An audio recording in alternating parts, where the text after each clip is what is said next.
Hello, and welcome to the stream. Today I will be playing Slay the Spire. And to those of you who are not aware of Slay the Spire, it is a RPG, roguelike RPG in which you gain cards by battling monsters to build a deck that you used for battle. The different cards are different attacks and defenses and stuff. And basically the idea is to build a strong deck and use it to defeat stronger monsters to get better loot. So there's we're going to start with the standard mode, which is basically just the normal adventure mode. There's special daily challenges and stuff. And there's a couple different classes you can play as. You can play as the Ironclad, which is basically a warrior type class. You get lots of strong attacks and defensive moves and stuff like that. There's the Silent, which is more of a roguelike class with poison and daggers and trying to do a lot of combos and things like that. The Defect is a robot that gets special orbs that do things at the end of his turn, and you can activate the orbs to do stronger attacks, but then they go away until you can get more orbs. He's a little more complicated, and I haven't had very many good runs with him, so probably not going to start with him. And then we have the Watcher, who is kind of a monk-like character who can switch stances to be in a more offensive stance where they do more damage but also take more damage, or you can do in the more defensive stance, which is, well, more defensive based. I haven't had very many good runs with her either, so I think the best ones I've had have been with the Silent, so I'm going to start with him for this round. So every time you start a round, you get to pick some sort of bonus for the start. You start off with some basic attacks and defensive things, but obviously as the game progresses, you don't want your deck to be entirely filled with weak basic attacks and defenses. So removing cards from your deck that you start with can be helpful. Relics are things that allow you to just gain bonuses. They just do random stats. They can upgrade abilities or reduce different cards. Curses are obviously bad things, but gaining a lot of gold can be helpful for buying stuff later on in the run. And every class starts with a specific relic. In this case, this one starts with the Ring of the Snake, which allows you to draw 2 additional cards at the start of each combat. So this last one says you can lose your starting relic to obtain a random boss relic. Boss relics are generally very, very strong. So therefore, if you lose your starting one to gain a boss relic, usually it's a pretty good trade-off, but not always. I'm just going to go with obtaining a random calming relic for this run. So I got the Ancient Tea Set, which is pretty helpful. So basically, this one says when you enter a rest site, which allows you to heal or change out your cards, you start the next combat with 2 extra energy. Energy is how you do your attacks and defenses and stuff. So the more energy you have each turn, the better, because you can play more cards. So we'll get to the map here now. So you can choose where you start at the beginning of each round, and you can see there's different paths. These are basic monsters right here with the little horns. The money bags here are merchants. You can see what they are over here. There's treasure chests that give you useful items and cards and stuff. The fire camps are the rest areas that allow you to heal or upgrade cards or something. And yeah, then there's normal enemies and elite enemies. Elite enemies are stronger but give you better rewards. So let's see, I generally like the unknown things because those are fun events that who knows what they're going to be, but sometimes they're really cool. So I like to try to go paths that give me the most of those if possible, so I'm going to start down on this one here. So the interesting thing about this game is it tells you exactly what the enemy's going to do on their turn. So you can see, for example, I know that this enemy is going to hit me for 11 damage, so I can use that to decide what I'm going to play as far as if I want to attack more or defend more. Since taking damage is permanent and healing is fairly uncommon besides at rest areas, you generally want to take as... Okay, Logan says the mic is a little quiet, so I'll turn that up a little bit. I guess I probably should. So anyways, you don't want to take as much damage as possible, so I'm going to play some defensive cards here. And because of the card I played, I have to discard a card, so I'm going to discard a strike card because I can't play all the cards anyways. And then I'm going to play another defense card to make sure that my defense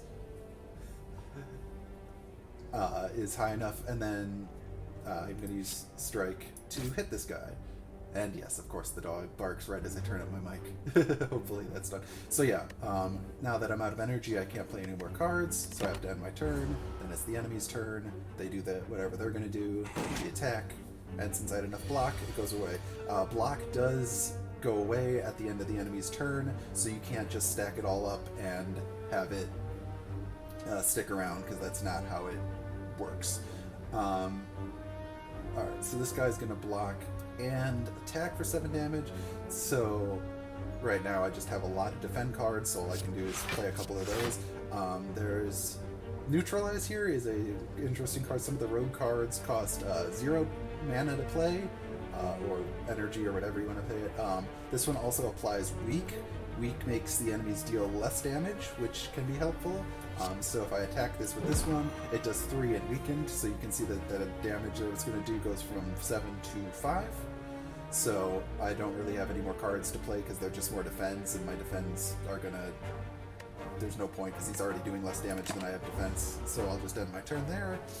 Yeah, on the bottom left here is the deck. When you run out of deck cards, your discard pile gets shuffled and then thrown back into the deck. So what you're going to draw every time is going to be a little bit different. Alright, so this intends to block and use a buff. Alright, so let's deal 6 damage to deal some damage, and then, I don't know, we'll just do some blocks for using up energy and stuff.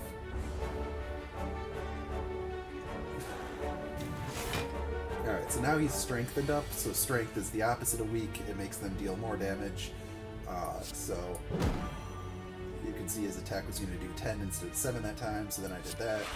So I'll use some defend and hit this guy for some damage. So he's going to hit us for 7 and then block as well. So we'll see what I get this time. Alright, so now this time he's going to do 14 due to the strength upgrade that he has. So I'm going to have to use basically my entire turn this round.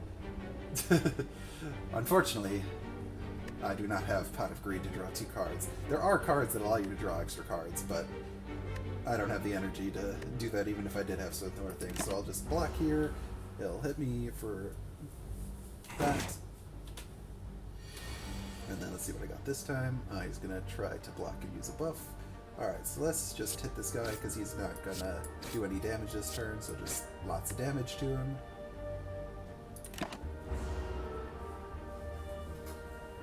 And yeah, his strength goes up again, and he gets some more defense. So now he's going to be hitting for even harder again. So obviously Neutralize you always want to play whenever you can because it just deals damage and weakens them for free, and there's no reason not to do that. And then we'll do the 2 defends so that we're not taking any damage this round, and then hit him with the stab.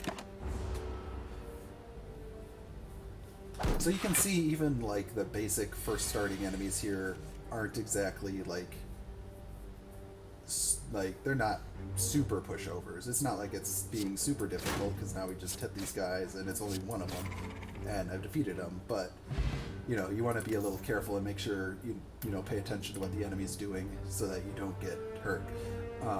Because as I said, damage is pretty permanent. Alright, so at the end of each battle you get to choose a new card to add to your deck out of the 3. So we have, in this case, Dodge and Roll, which gives us 4 block, and then we get another 4 block on the next turn, which is useful because as block, you see block doesn't stick around. Quick Slash is deal 8 damage and draw a card, which is pretty useful. There's also Dagger Spray, which deals 4 damage to all enemies twice, so that deals 8 damage to everybody. And because it deals damage twice, if you're buffed up with strength or whatever, it increases both of those things.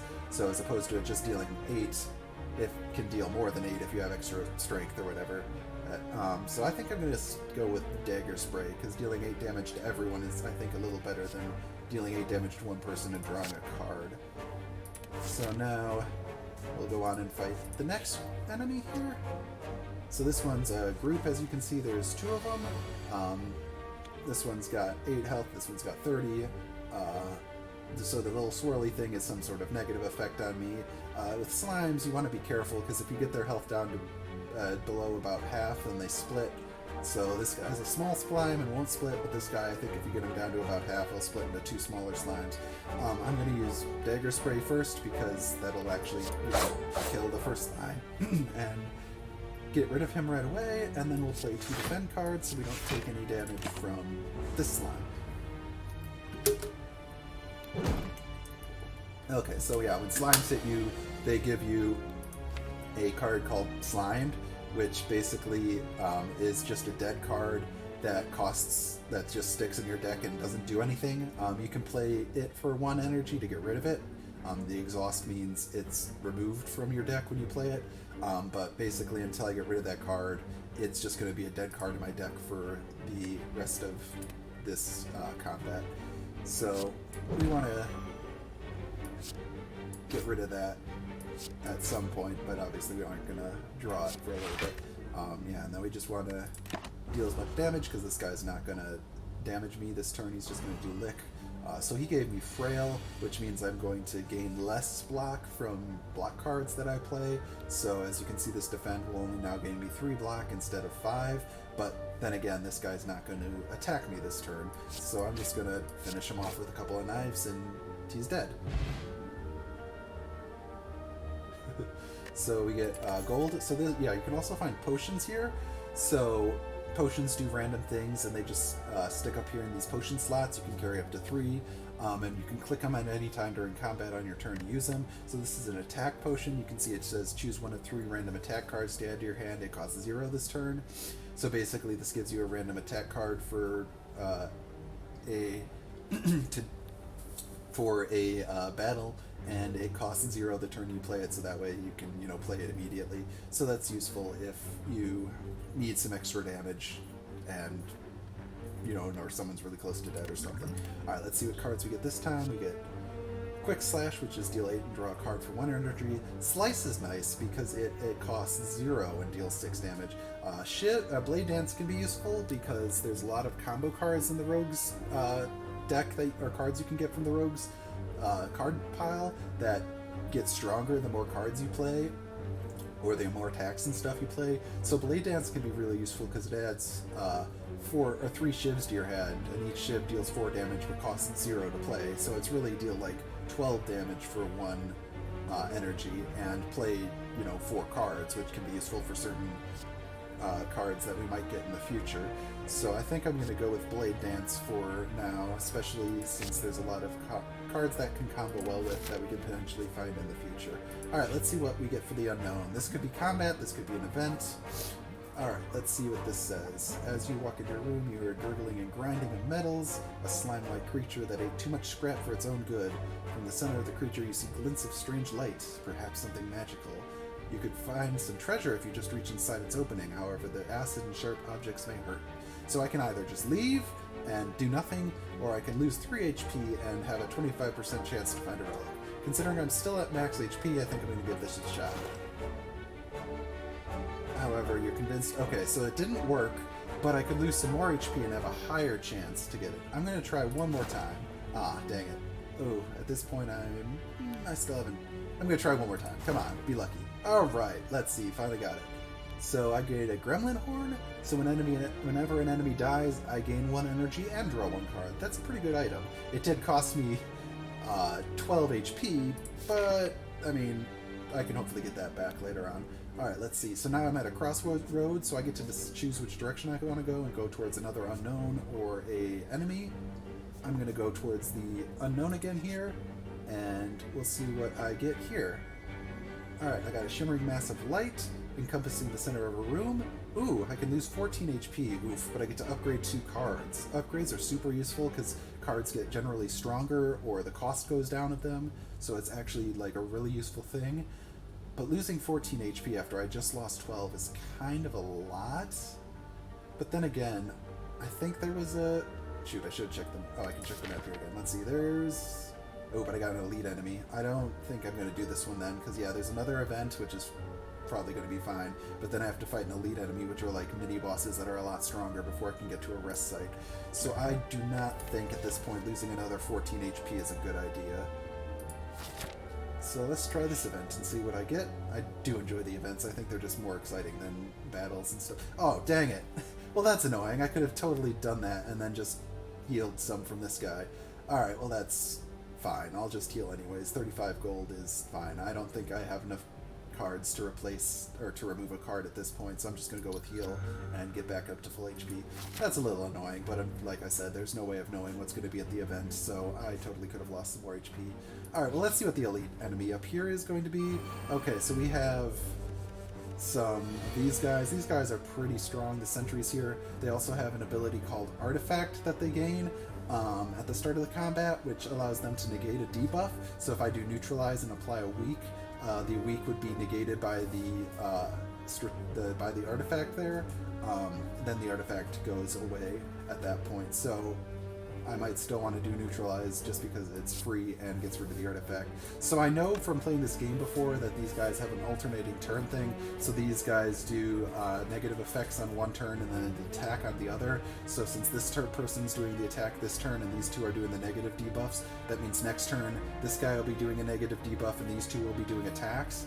So it doesn't really matter what I hit with the neutralize because it's just going to get negated with the weakness anyways. But just so we're aware with the, going forward, there's certain strategies you can learn from playing this game multiple times. Like I said, with the sentries, I know how their attack pattern goes. So I'm going to use Dagger Spray to get rid of these guys, some of the HP from everyone, and then I'm going to play 2 defense to stop myself from taking damage from the one guy that's going to do that. Alright, so yeah, these guys like to throw dazed in your deck, which you can hover over here. So these are unplayable. Basically, you can't get rid of them from your hand, but because they're ethereal, it means at the end of your turn they just go away. So basically they're just dead cards when you draw them, but they do go away after the end of your turn.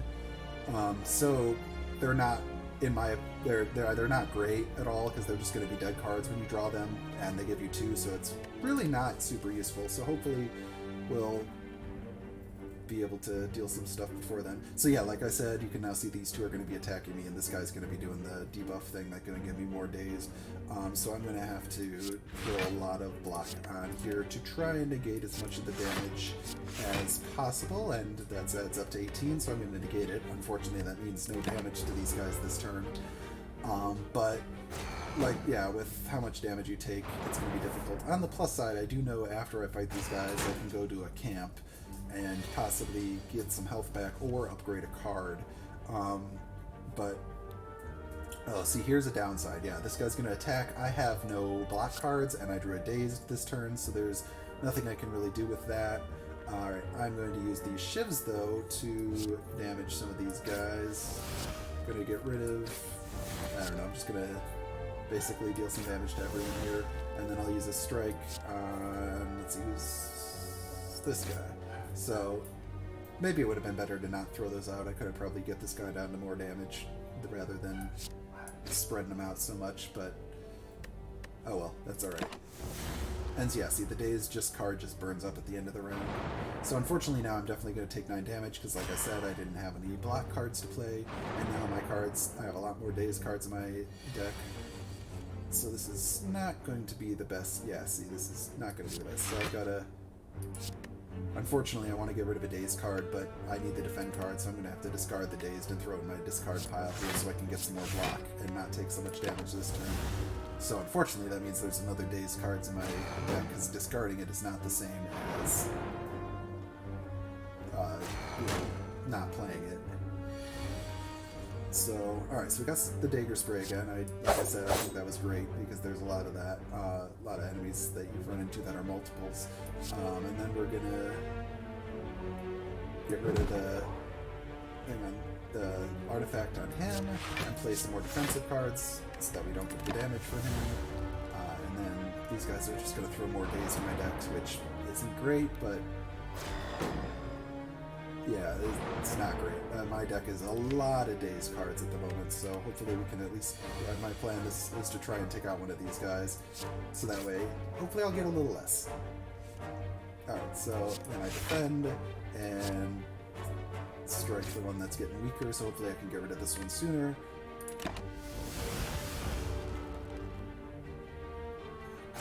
Alright, so then I take a little bit of damage with that. Yeah, some more days cards are not great. Alright, so Blade Dance, Days, Defend. Alright, so I'm gonna basically be able to play all these cards. Alright, so Strike, we'll strike at this guy, and then with Blade Dance, I should be able to get rid of this guy, and then get that guy a bit lower. Alright, so more Dazed, which isn't great. Hopefully I can take out this guy this turn. Yep, I got 2 strikes, so I can take out this guy this round, which is good. Alright, so I didn't take super much. Alright, oh, I got a Smiling Mask. The merchant card removal service now always costs 50 gold. Alright, so yeah, merchants have a ability to remove cards from your deck, but every time you do it, it goes up in price. The Smiling Mask makes that always stay the same price, which is helpful. And let's see what cards I get from this one. Alright, so Prepared is a card that allows me to, for free, I can draw a card and discard a card, which can be helpful. This is Dagger Throw, which deals 9 damage, and I draw a card and discard a card. Oh, that's pretty cool. That's like Prepared, but does that. And then we got Masterful Stab, which costs 1 additional energy for each time you lose HP this combat, but it deals 12 damage. So if I haven't taken damage this turn, or this combat, that's a really powerful and strong card, but if you've taken a lot of damage, that can become basically unplayable. So it's very much a hit or miss card. I think I'm probably going to go with Dagger Throw because I just feel it's more likely to be helpful in the long run than 1 because it's unlikely I'm not going to take damage.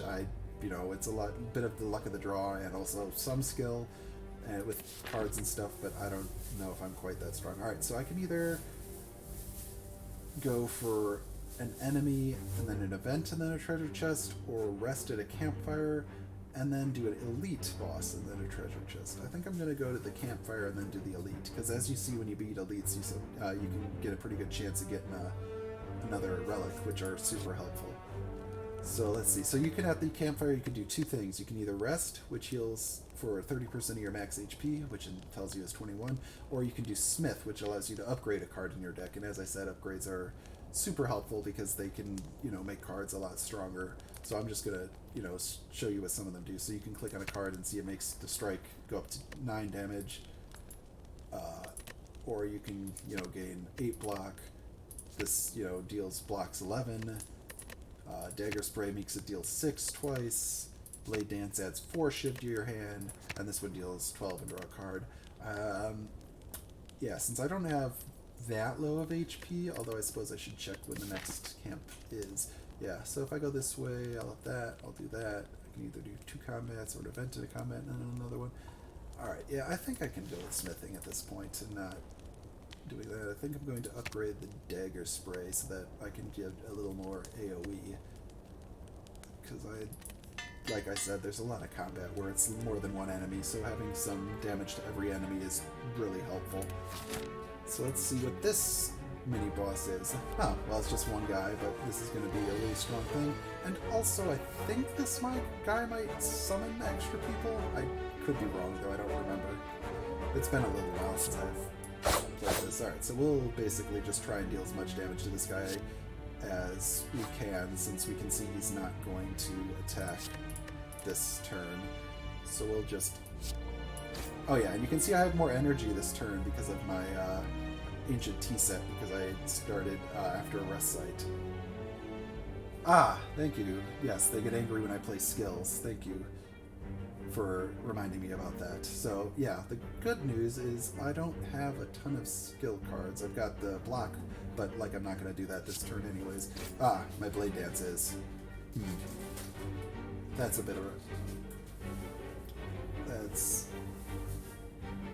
Yeah, so I think I'm going to not Blade Dance because yeah, if he gets when he gets anger, he gains strength. So on turn one, oh well, that's helpful. Thank you to the True Rask for being helpful and reminding me of some of the things I can't quite remember from this game because it's been a little bit. Alright, so yeah, he enrages himself, so...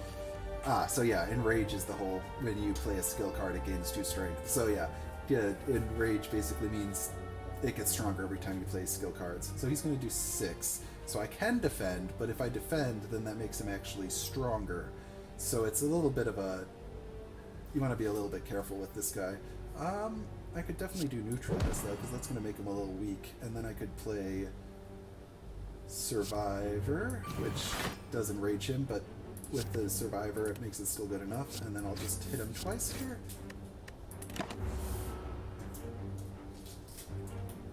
So that way, there we go. Yeah, he also makes me vulnerable, so I take more damage from attacks for 2 turns. So not only does he get stronger, but he makes you take more damage from the attacks.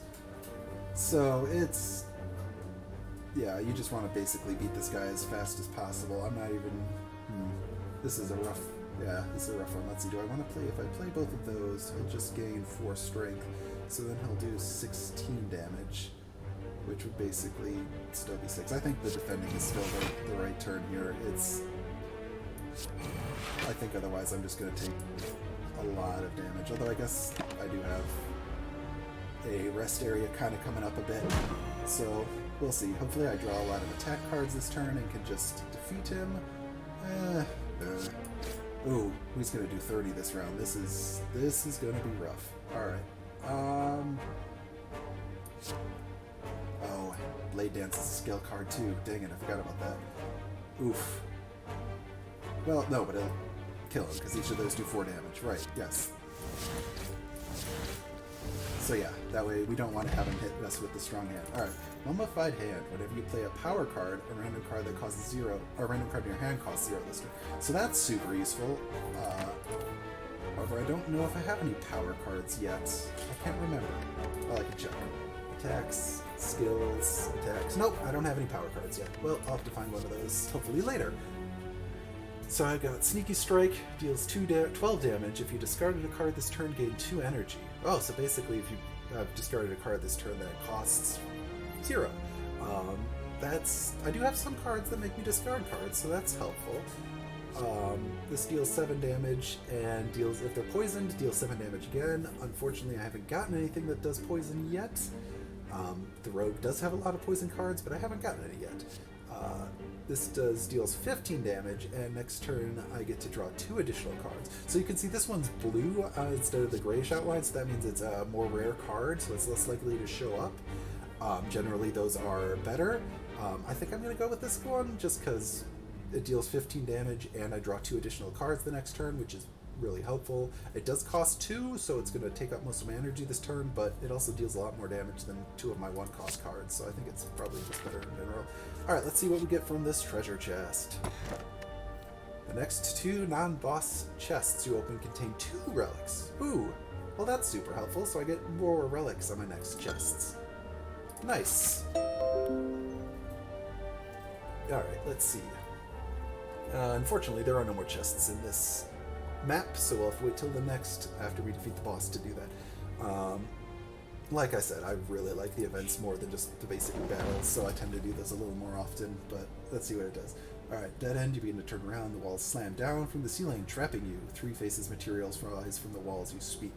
Forget you what you know, and I'll let you go. I require change to see a new space. If you want to pass me, then you must grow. Alright, so we get to either remove a card from my deck, transform a card in my deck, or upgrade a card in my deck. Ooh, these are all pretty useful. Probably, like I said, I don't think I have quite enough cards in my deck. Forget could be helpful, but I think I'm going to go with either change or grow. I I think Grow is going to be useful. I think I'll try to upgrade that card we just got. So yeah, that is just really great. Yeah, dealing 20 damage is definitely the correct choice there. Alright, so let's just fight these guys. Alright, so these guys have Curl Up. Upon receiving attack damage, rolls up and gains 5 blocks once per combat. Alright, and then they're going to both deal 5 and 6. Alright, so we'll use Survivor and get rid of one of these strike cards. And then I'll play this, and then I'll do the Dagger Spray to deal damage to both of them, which immediately kills one, and also puts this one down very low health, and then I can throw him and just kill that one instantly. Like I said, once you get some good cards and get combos going, you can do a lot of damage real quick, and it's super helpful, but yeah, you gotta get some good cards too. So that's a weak damage potion, which applies 3 weak, which is the same type of skill effect my other card deals, so it just makes them deal less damage. Ooh, Malaise. There we go. The gold outline ones are really rare. So enemy loses X strength, apply X weak, and exhaust. So X means it just uses up all of your current mana, or mana energy, whatever you want to call it, and then makes, you know, so if I have 3, it takes up all 3. If I have 5, it takes up all 5. If I have 1, it does 1. So in this case, it would, you know, makes enemies lose the amount of strength that I use to play it, apply X, the weak amount I played it, and then exhaust means it's gone forever. So that's really good. So I kind of feel like you know, the yellow cards are rare, so I feel like they really need to probably take that one. You can see this other one over here is the Deadly Poison. So like I said, poison is one of the things they get, and basically it applies damage to them equal to the amount of poison that are on them. So, and then the poison goes down by 1. So this applies 5 poison, which means at the end of their turn they take 5 damage, and then the poison will go down to 4, and then 3 and 2 and 1. Black Flip is useful because it's gain 5 black and gain or draw 2 cards. But yeah, like I said, though, these cards are really strong and much less likely to show up than normal gray or even the blue ones, so I'm probably going to take it anyways. Alright, so then we got another Rest Site. I haven't taken like any more damage, or very little more damage, so I'm going to Smith again. I wonder what this upgrades to. Oh, it just is X+1. Alright, well that's not super helpful. Alright, let's see. So let's perhaps upgrade Neutralize, so it deals 4 damage and applies 2 weak, because 2 weak is pretty good. That means it sticks around for a bit longer, and it costs 0, so 0 cost cards are always super useful. Alright, I'm gonna go for combat here. We've done a lot of events already, and I get extra energy to my combat with the Ancient Tea set, so this one shouldn't be too difficult to fight. Here's one of the big slimes. So yeah, you can see this one has the split ability, so when its HP is at 50% or lower, it will split into 2 smaller slimes. So you want to get this one close to 50% HP, and then the next turn like deal tons of damage to it, so when it splits, or if you can't kill it immediately, when it splits into 2 very weak enemies instead of 2 slightly stronger, potentially ones. So we'll start throwing some damage at it. I don't think this guy ever gets strength. I don't think this is going to be super useful in this ability, or this current scenario, so I'm just going to shiv it a bit. Shiv. And then we'll strike. And strike. Oh, shoot. I miscounted. Well, oh well. I'll just strike him again to try and get him a little lower. Like I said, I was supposed to stop at like the last card so he doesn't split, so that I could deal a lot more damage next turn, but that's okay. Now I'll split into 2 enemies next turn instead of whatever he was going to do. And the good news is I drew Dagger Spray, so he's going to, that'll do some pretty good damage. We also have Predator. Let's see, let's Dagger Spray here, and then I can kill this one with Predator, so that it's just dead. And then because he died, I got 1 more energy and a few things. And so yeah, that way I'm only going to take 2 damage.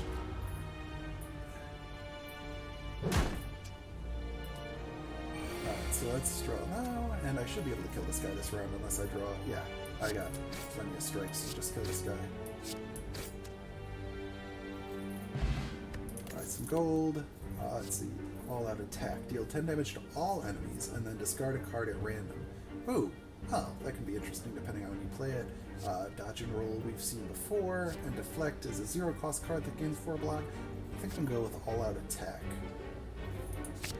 That's a pretty good one, and I'll just have to play it like probably last in the turn so that I don't discard something I might want to play. Thievery. Ah, okay, so we got a looter. These guys, when they attack you, they steal your gold, and if you don't defeat them fast enough, they run away. So that is not a good thing. So we want to kill this guy kind of real quick. So we'll try and do that. We'll trade the 2 defense so he doesn't deal any damage, and then we'll go with the all-out attack to deal 10 damage, and it doesn't matter what we discard, because we can't play anything anyways. So you can see when he attacks, even if he doesn't deal damage, he still steals some of your gold, which is unhelpful. But the good news is we're going to be able to probably kill him pretty quick. Alright, so we'll do... Yeah, I don't want to take these, so I'll just get rid of that, and get rid of one of these defends. And then my turn, so he's only going to deal 2 damage. Yeah, you can see, I think it's after 3 or 4 turns he runs away. It tells you when he's going to, so... Alright, so he's not going to attack this turn, so yeah, we can just finish him off this turn. And when you kill him, you get all your gold back. If you don't kill him, obviously he takes it away. Alright, ooh, Doppelganger. Next turn, draw X cards and gain X mana exhaust. Alright, so basically this allows you to, you know, use... You don't get to do as much this turn, but you can do more next turn. Slice and Bane. Well, Bane's still unfortunately not super useful because we don't have any poison. Doppelganger can be useful in certain turns. I don't think my deck currently is set up to take advantage of it as much, so I think I'm just going to go with Slice, even though Doppelganger is a really rare card and super useful in certain scenarios. Alright, so now we get to rest, and then you can see we get to fight the boss of the map here. I'm going to probably... Let's see, I'm down 20. Yeah, I think I'm going to rest because the final boss is here, so I want to get back up to closer to max HP. So, and then we get to fight the boss. So, the boss of each map is kind of a little bit randomized. I think it alternates every other time you play or something like that. Basically, this time we're fighting a giant slime, like you've seen with the other slime before. This one will split to smaller slimes when you, you know, get to half health. So we want to get this one to close to 70, but not actually below 70. Like, unfortunately, I messed up the last time. So we're gonna do Predator on him to knock it down a bit, and then we'll do Blade Dance. Strike, and then the shivs, and then we'll do an all-out attack to get them down a little bit lower. Yes, the music is very intense for the boss fights. Alright, and then that's the end of my turn. Obviously there's no point in playing Malaise because it wouldn't do anything right now because I have 0 energy left. Alright, so this guy's going to Goof Spray us, which is going to give us a bunch of slime cards. And then we'll see what we get this time. Alright, so we got Unknown. Alright, so Unknown basically means we don't know exactly what they're going to do, but it's just not going to attack us.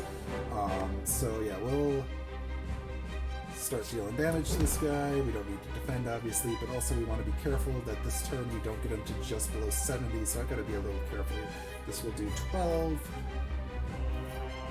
So that'll get him down to 76, and then if I strike him, it'll be that. Alright, I think it's actually better, yeah, to do this, and then I can get him down to 73, and then next turn I can hopefully deal a bunch of damage to him and get him to split into smaller, less strong enemies rather than ones that'll have like 65 health.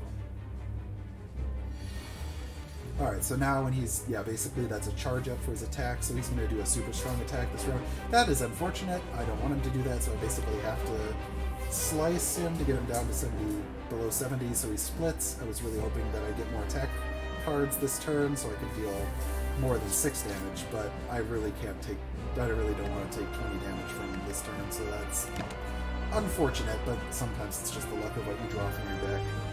So now he splits into 2 of the smaller slimes. Both of these can split again when they get, as you can see, they both split again when they get to low health. So you want to be a little more, again, you want to be careful what you're doing. Unfortunately, I didn't draw any defend cards. And yeah, so I'm going to take a lot of damage this turn anyways. It looks like, unfortunately, it would have been almost just as much damage as if I had just let the guy hit me. But there's nothing I can really do about that. I didn't know what was going to happen. So now I'm going to get a lot more slime cards, which, as you can see, are not good because they're just dead cards in my hand. Alright, so let's do... Alright, let's do Dagger Throw first, and then I could try and kill this guy, so hopefully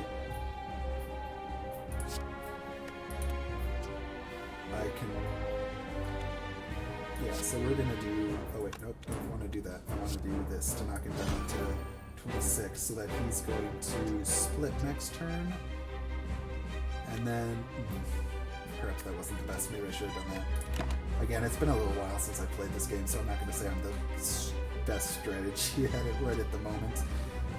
So yeah, we'll see what I'm doing. I do get a lot of cards this turn, which is helpful, and I have a lot of attack, which is useful, and Dagger Spray. Unfortunately, I'm weakened, which is not super helpful since now I'm not going to do as much damage with my AoE, but it is what it is. Alright, so we're going to try and get rid of some of these smaller, weaker ones.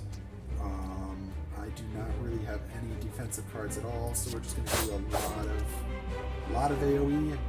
Alright, so this is enough, and I know I can kill things, I get that back, so yeah, I'm going to do this, which will kill this guy, which allows me to gain energy and get another card, and then I'm going to do the all-out attack to deal 10 or 7 damage to the other 2, and then yeah, I'm going to take another 16 damage. This is not going super great. I probably could have played this a little bit better, but this is why I healed at the campfire last time. So yeah, we're gonna probably want to, if we can, get rid of this guy. So there's one less slime on the ground, on the play. So we'll just strike and strike, and that guy's gone. And then we'll get rid of one of these slime cards. This is probably the best bet right now, because otherwise my draw pile is just going to be tons and tons of slime cards. And he just keeps weakening me, which is not helpful. Yeah, more slime cards are not super great. Alright, so we got some defend. That's probably a good idea, so we'll play both of those so I take less damage, and then we'll do the Blade Dance to get rid of this. Deal some damage to him. Alright, so yeah, if we can get him down a little bit lower, he'll split at 30-ish. Well, 34-ish. Alright, so this is probably... Alright, so we'll deal the 4 damage because that's free. There's no reason not to do that. Let's see. Yeah, so we'll do that. And then we'll discard one of the slime cards and exhaust this one and just take it more damage. Yeah, this isn't going the best. It's now I'm down to 9 HP. Alright, so maybe I want to use some of my potions here. Let's see. We'll apply 2 weak to this guy, so he deals less damage. Oh, now he's going to split. Yes, that is good. That is great. We'll deal as much damage as possible to this guy, even with 1 HP, so that when he splits, they will have, like, nothing. And I will be able to just kill them very easily, unless I get all slime cards. So, yep, there we go. We defeated this guy. Gambler's Greed. Discard any number of cards to draw that many. Okay, that's helpful. And we'll get, yeah, so every time you defeat a boss, you get stronger cards. So we got Wraith Form, which gains 2 intangible, which means we do not reduce all damage taken HP loss to 1, which is helpful because it means you don't take like any damage at all. But at the end of your turn, you lose 1 dexterity, which improves block. But I mean, we don't really have much of that anyways. We got tools of the trade. At the start of your turn, draw 1 card and discard 1 card. So that's a power, which is useful because that actually goes well with our mummified hand. And then die deals 13 damage to all enemies, but is exhausted, which means it goes away at the end of it. I think I'm going to go with Tools of the Trade, because that way it allows us to switch out a card every turn, and it's a power, which helps with our mummified hand, which makes one of our cards randomly cost 0. So getting a power is super helpful. Alright, so then we get a special boss relic. We get to choose one of 3. So Empty Cage allows us to instantly remove 2 cards from our deck, which could be helpful. Wrist Blades, attack that costs 0, deal 4 additional damage. We do have several cards that are attacks that cost 0, especially our shivs. That would basically double the damage of our shivs, which is super helpful. So this allows us to gain extra energy at the start of our turn, but we can no longer gain potions. Potions are helpful, so I don't know if that's... having 4 energy every turn instead of 3 is helpful as well, but I think potions are stronger in the long run. I think we're going to go with the Wrist Blades, because we have several things that cost 0 and can get more going forward. So yeah, the good thing is once you beat the boss and start the next map, you get healed up, which is helpful. Alright, so we got a pretty decent amount of gold, so I'm gonna so both of these go to a merchant. Merchants are super helpful. We haven't run into one yet, but like I said, I like events, so I'm gonna start this way and go through the combat, then the events, and then we'll get to that. Alright, so these guys have plated armor. Plated armor basically means that every turn they gain armor, which is very unhelpful. So basically you want to damage them as much as possible in one turn so that they don't gain more, so that they lose more armor going forward. So we're definitely going to want to deal as much damage to this guy as possible this round. Let's see what we get here. We got Defend. I'm probably going to want to play to Defend, so I take a little bit less. Actually, you know what? Screw that. I'm going to play Survivor, which is better, because then I can just discard the Defend and take no damage. So then we'll do Predator, which does a lot of damage and knocks his plated armor down 1, because he took damage that was non-defended. Technically, if I wanted to reduce his armor more, it would have been possibly better to do the 2 strikes instead, but that's okay. So he'll do a little bit of damage, or no damage because he defended, and now he gains 13 armor. So, yeah, that's helpful. Alright, so we'll do a Dagger Toss here, and we can get rid of one of these defend cards, because we're certainly not going to be able to play both of those, or all of those, rather. I'm going to do a Defend, and then... yeah, I'm going to do the all-out attack. It doesn't matter when I discard, because I can't play anything else this turn anyways. So yeah, he'll do a tiny bit of damage. And then, yeah, his stuff's wearing off. Alright, so we got... here we go. So yeah, I'll play this, which is super helpful. It lets us... yeah, so it makes the cost... so now the Dagger Spray costs 0, which is extremely helpful. And because it costs 0, it actually deals more damage, I think, as well. Or maybe not. The shivs definitely deal more damage due to the Wrist Blades. I do not know if that being cost 0 now actually did increase. I don't think it did. But whatever, it's still super helpful. So as you can see, we're dealing a lot of damage to him this turn. And his plate armor is going down drastically. And he's, in fact, almost dead. The bad news is he's going to deal a lot of damage, but I didn't really have any defend cards. So there wasn't a whole lot I could do with that. Alright, choose a card to discard. It doesn't matter. We're going to be able to kill him this turn anyways.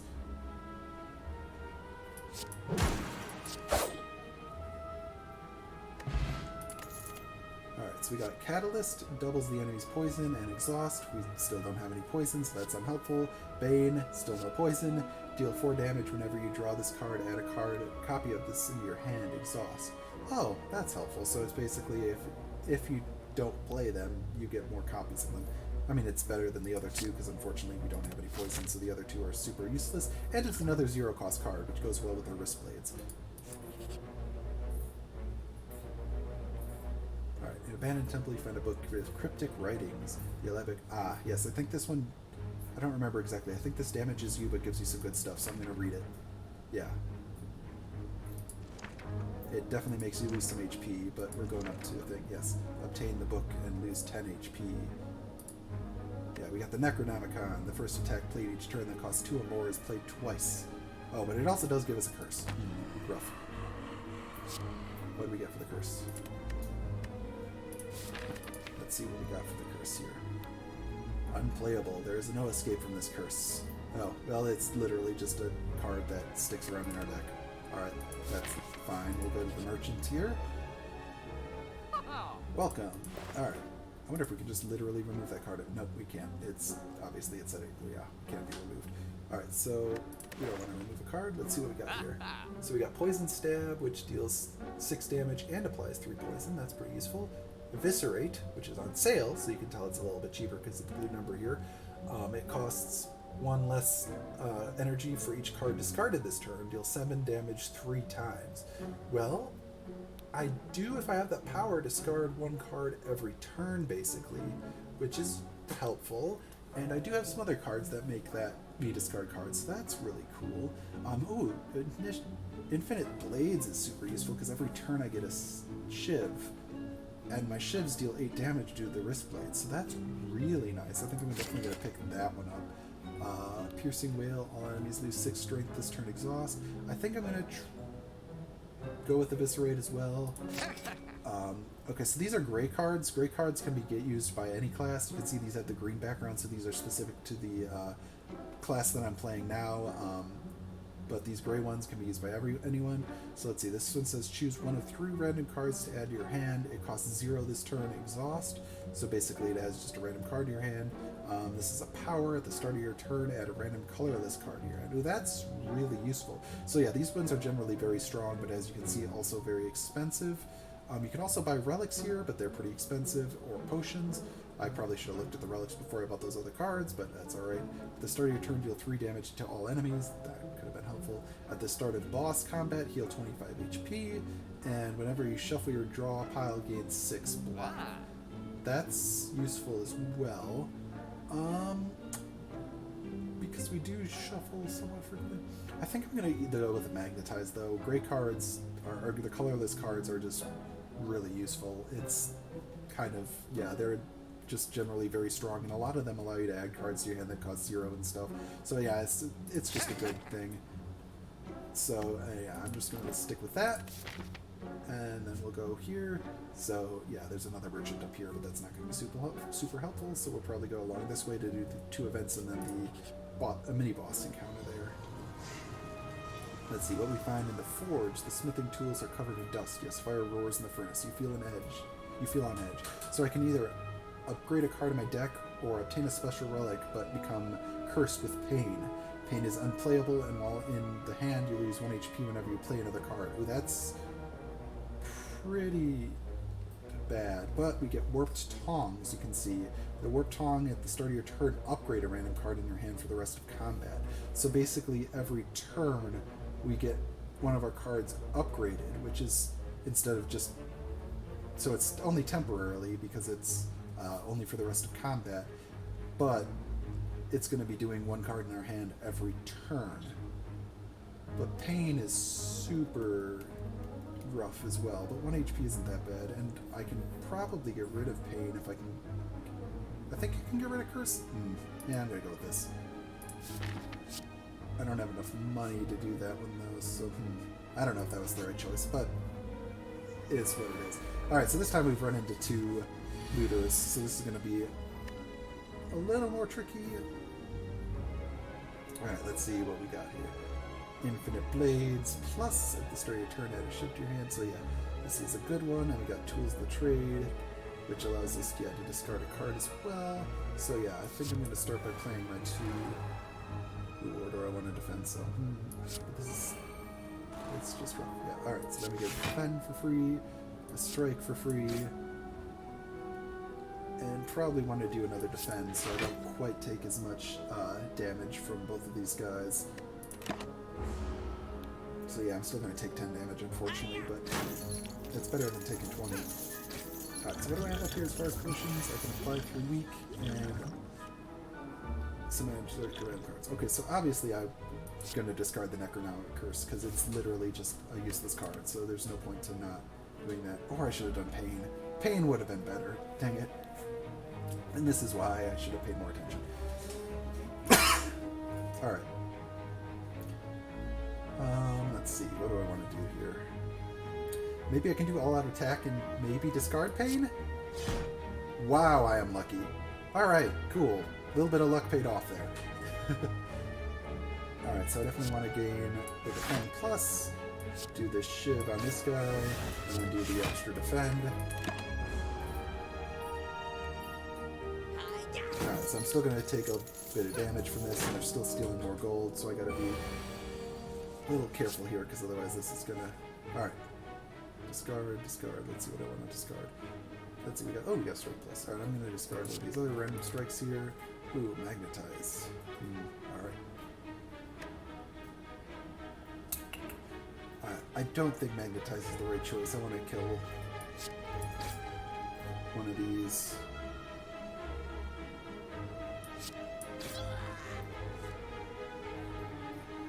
Oh, nice. Nice. Thank you, Necronomicon. The first attack card that costs 2 or more is played twice, and because I did that, it played twice. Nice. Alright. Blur. Skill. Gain 5 block. Block is not removed at the start of your next turn. Huh, that's helpful. Outmaneuver. Next turn, gain 2 energy. That's cool. Or Dodge and Roll Plus, which is gain 6 block and gain 6 blocks next turn. Let's see. I think I'm probably going to go with Outmaneuver because having more energy is a very good thing. Alright, let's see how I do. Oh yeah, I'm going to have to fight a boss with 22 HP, and this is a really strong boss. Oof. This is going to be rough. This is going to be real rough. Alright, let's see what we can do here.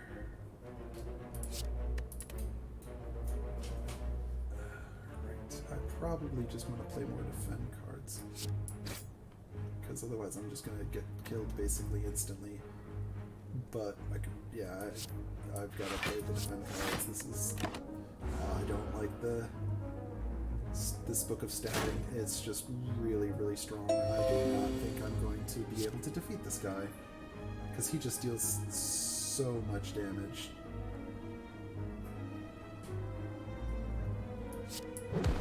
Yeah, I don't even have any defend cards this turn. I don't think there's anything I can do. That is extremely unhelpful. But I'll just deal as much damage as I possibly can and then say, oh no. Because he's going to deal 12, or no, he's only going to deal 8. So I'll still live, but it's going to... I'm only going to have like 3 HP, so it's going to be real rough. And yeah, he just gives me wounds, which are unplayable cards. Alright, let's see what I got. Well, this might be a good time to play Malaise. But give him... Well, he's already weakened, so that's actually not a super great card. Alright, well, yeah, I've got 3 HP. I mean, I don't think there's much I can do at all, unfortunately. Yeah, so I unfortunately am going to die now. So, oh well.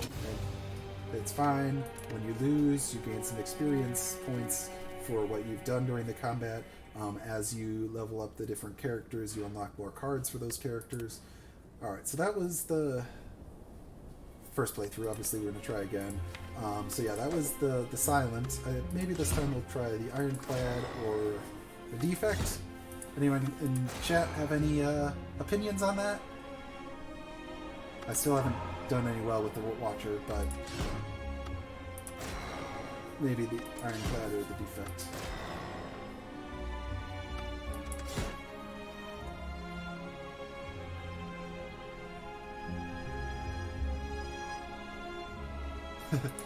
Alright, somebody said Defect. So, we'll go with that.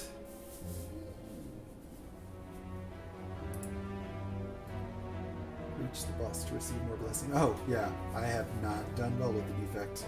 Right, I haven't even, like... beat the boss with this one yet. So yeah, we either can choose max HP plus 7, or enemies in your next 3 combat encounters have 1 HP. We'll go with the 1 HP. Alright, so we'll go this way. So yeah, this guy has orb slots. So basically, as you play certain cards, you can gain orbs that do different things. So you start off with the lightning orb, and at the end of your turn it deals 3 damage to a random enemy. If you evoke it, then it goes away, but it deals 8 damage to a random enemy. So I can do dual cast, which evokes my next orb twice. Defend and strike are basically the same as the cards from the silent here. So I'm just going to do dual cast and kill both of these guys. So we got that. We got liquid bronze, which gains thorns. So thorns means when you take damage, you deal damage back to them based on the number of thorns you have. So gaining 3 thorns means if I take damage, I'll deal 3 damage back to them, which is helpful. Also, I'm realizing I totally forgot to use my potions at the end of the last run. I could have possibly gained some extra from the attacks and stuff, but oh well. Alright, so we got Rip and Tear, which is an attack that deals 7 damage to a random enemy twice. Capacitor, which gains 2 orb slots, which could be very helpful based on if you're running the orb builds. And Compile Driver, which deals 7 damage and draw 1 card for each unique orb you have. So the orbs are the ones above here. So Rip and Tear deals 7 damage twice. That's probably better than or draw cards or capacitor. I think I'm gonna go with capacitor. I like having more orbs. So then we'll go to the event here. Alright, let's see. So yeah, I can't. It requires a card with 10 or more damage to break it. So I can remove a card from my deck and lose 7 HP, or just leave. I'll lose some HP and get rid of one of these strike cards, because we'll probably get better cards later on. We have some money, but I don't think it's enough to go to the shop, so I'd rather just go to another event. Do a dead end. Oh, here we go. So you can either remove another card, transform a card, or upgrade. I'm going to go with transform a card. Let's get rid of another one of our strikes and turn it into a hologram. So let's hologram do again. Gain 3 block, put a card from your discard pile into your hand, and then exhaust it. That could be helpful. Alright. The good news is this guy's down to 1 HP again, because this is only the second combat. So we'll just do strike, and he's dead. Alright, let's see what we got here. Skim is draw 3 cards, Beam Cell deals 3 damage and apply a vulnerability for 0, and Barrage deals 4 damage for each channeled orb. So that means if the more orbs I have, the more damage this does. So since I've already took the card that gives me more orb slots, I think we can go with the orbs. Orbs. Alright, let's see. Do we want to do combat or normal combat and then a rest, or do I want to do event and then a big combat? Yeah, let's do event and then big combat, because there's a campfire up there. And I haven't taken that much damage yet. Oh, well. Let's give it a try. Barrage and zap. Alright, cool. We'll make this combat a little stronger, if it wasn't for the fact that I had Noe's Lament, which makes this person only have 1 HP, so...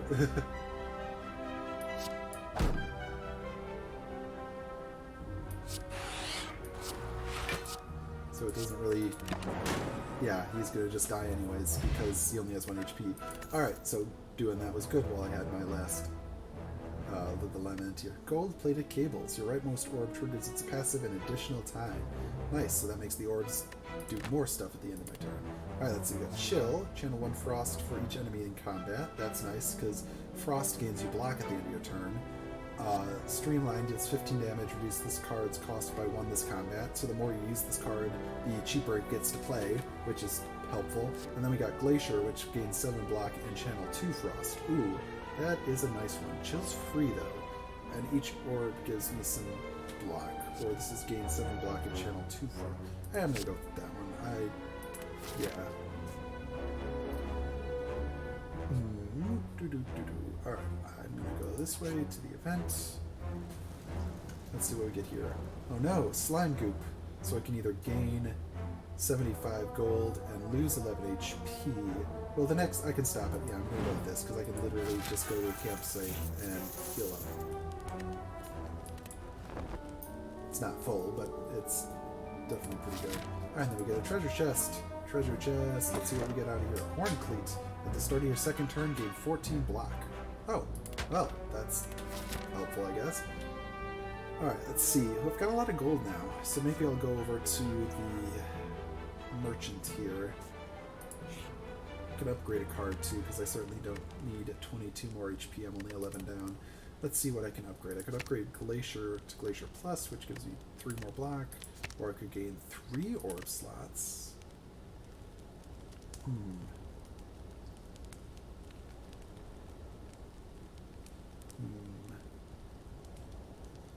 Or I could evoke my next orb twice for free.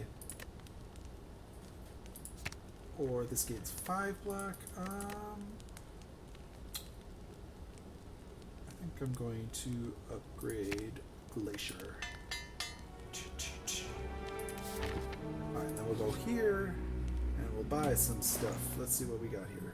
Strange Spoon. Cards which exhaust when played will instead discard 50% of the time. Oh, that's nice. So it means you don't always actually exhaust your exhaust cards. Strawberry just increases your max HP. Starts combat with 1 strength. That's nice. Hand of Greed. Deal 20 damage. If fatal, gain 20 gold. Ooh, that could be helpful. Finesse. Gain 2 block and draw a card. Let's see what we got up here. Deal 4 damage for each channeled orb. I do not have a lot of orbs so far. Bullseye deals 8 damage, applies 2 lock-on. So lock-on makes the orbs deal more damage. What's Focus? Focus increases the effectiveness of orbs. That's nice. I need to get more things that actually give me orbs, don't I? Let's see.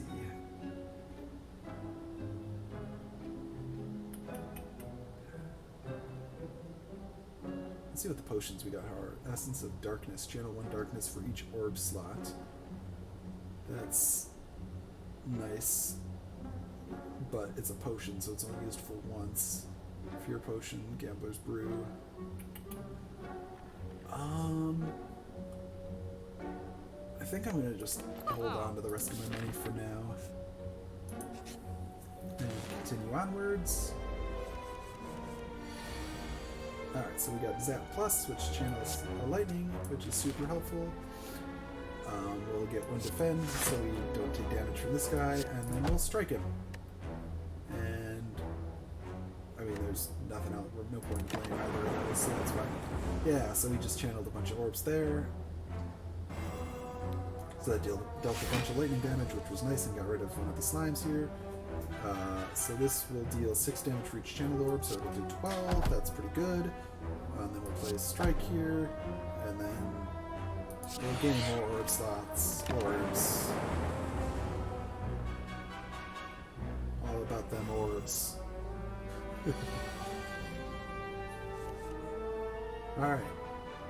Channel. He's dead. Dead. Hologram, we already got one of those. Rebound, deal 9 damage. Put the next card on. You play this turn on the top of your draw pile. Ooh, that's helpful. And this is Sweeping Beam, deals 6 damage to all enemies and draw a card. Ooh, I like the AoE effects. AoE is good. So let's see what we get here. Oh, it's another merchant. Well, these can be merchants.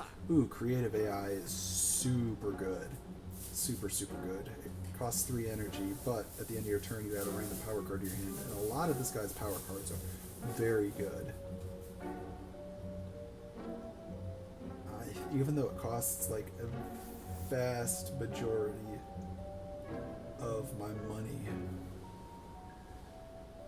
I think I'm going to go with creative AI. If combat goes on long enough, that's just kind of ridiculous.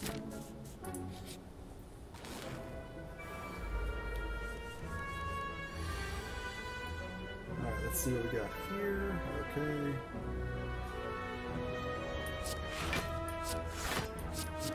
focus. Focus just makes you... So this number went from 3 to 4, so now it deals 4 damage at the end of the turn instead of 3, which is, you know, obviously more and better.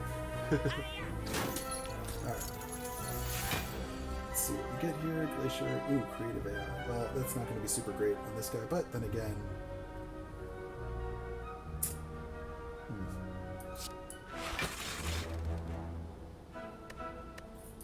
So we want to get rid of this guy pretty fast, so we don't want to do that so much. Alright. So yeah, if all your orb slots are full and you channel something, it'll play the first rightmost one and then fill up from the left again. So if I played this, it would do my lightning orb and then do that. But let's just dual cast so it plays it twice, and then zap, and then strike, and then I'll gain some armor, and he dies. Alright, go for the eyes, deals 3 damage, and if the enemy intends to attack, apply 1 weak. Meteor Strike deals 24 damage and channel 3 plasma, which plasmas are super good orbs because they give you energy. But obviously this one costs 5 energy to play, so it's only useful if you have some way of gaining extra energy, which currently I don't. So as much as that is a super, super strong card, I have no way of playing it, so I cannot take that card. So Streamline is super useful. I think I'm going to go with that one because it just gets, as the combat goes on, that one gets stronger because it just costs less and less. Alright, let's try and upgrade this creative AI so it only costs 2 instead of 3, which is super helpful. Because then you don't have to spend the entire turn's worth of energy playing that card. And you can at least play one other card. Alright, so this time instead of the slime, we have this Hexaghost. Hexaghost does a lot of very interesting things. It's not going to do... Alright, so yeah, we'll just do whatever to him. As you can see, it's just going to do a random thing, which is just does a bunch of fire stuff. Yeah, so for the more flames it has, the stronger it's going to be. It's going to deal 6 damage 6 times, which is a lot. So unfortunately, this is not a... I didn't draw like any blocking cards. So I'm going to have to go with this, and then try and move this back, and then engage Glacier, which luckily gives me a lot of blocks, so I think I'll actually be okay this turn. I'm not going to take as much damage. Luckily, they still have things in there. But yeah, I still took 3. Alright, so we want Capacitor and Zap, and then Defend and Defend. So now we got more slots and more stuff doing that. Probably didn't... I forgot I had the Ice Frost Orb, so I didn't actually need to play Defend. Ooh, he burned me. Alright, that's... yeah. So yeah, as you can see, when he does the super strong attack, it puts out all the flames, and then he starts to light them back up again, and then deals the super strong attack. I'm definitely going to go with Creative AI this turn, and Zap since it's free, and then we'll play Defend, so I take less damage, and thanks to my Ice Orbs, or Frost Orbs, I won't take any, which is super helpful. Yeah, blocks. And so since I played the Creative AI, I got Machine Learning. At the start of your turn, draw 1 additional card. Nice, so I'll just draw more cards every turn. Alright, so now I want to deal 6 damage and draw a card. And I can't play that, but that's fine. And then I'll strike. I don't need to worry about his 6 damage because I got my 2 Frost Orbs. Oh, I forgot about the burn though. Well, I'll still take a little damage, but it's not too bad. Storm. Whenever you play a power card, channel 1 lightning. Alright, well let's do that. And then we'll do a barrage, which will deal a lot of damage because I have so many channeled orbs.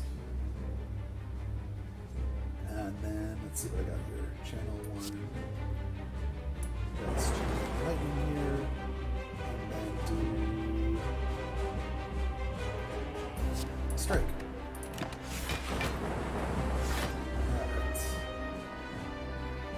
Doing lots of lightning damage to this guy. Okay, so you gain a bunch of stuff. Let's see, static discard. Whenever you receive unblocked attack damage, channel 1 lightning. That's pretty helpful. So I'll do static discharge here. Yeah, as you can see, the creative AI is really paying for itself because it's just super helpful. Alright, and then I'm going to... Let's see, do I want to do that? Well, everything's defense anyway, so yeah, I'll just do it. Definitely not taking damage this time. Yeah, even with the burns, I have so much block, it's totally fine. Alright, so I really gotta prevent the next time you lose HP. Well, that's helpful. I'm probably going to play Buffer because next turn he's going to do a super strong attack, and I'm going to want to defend that.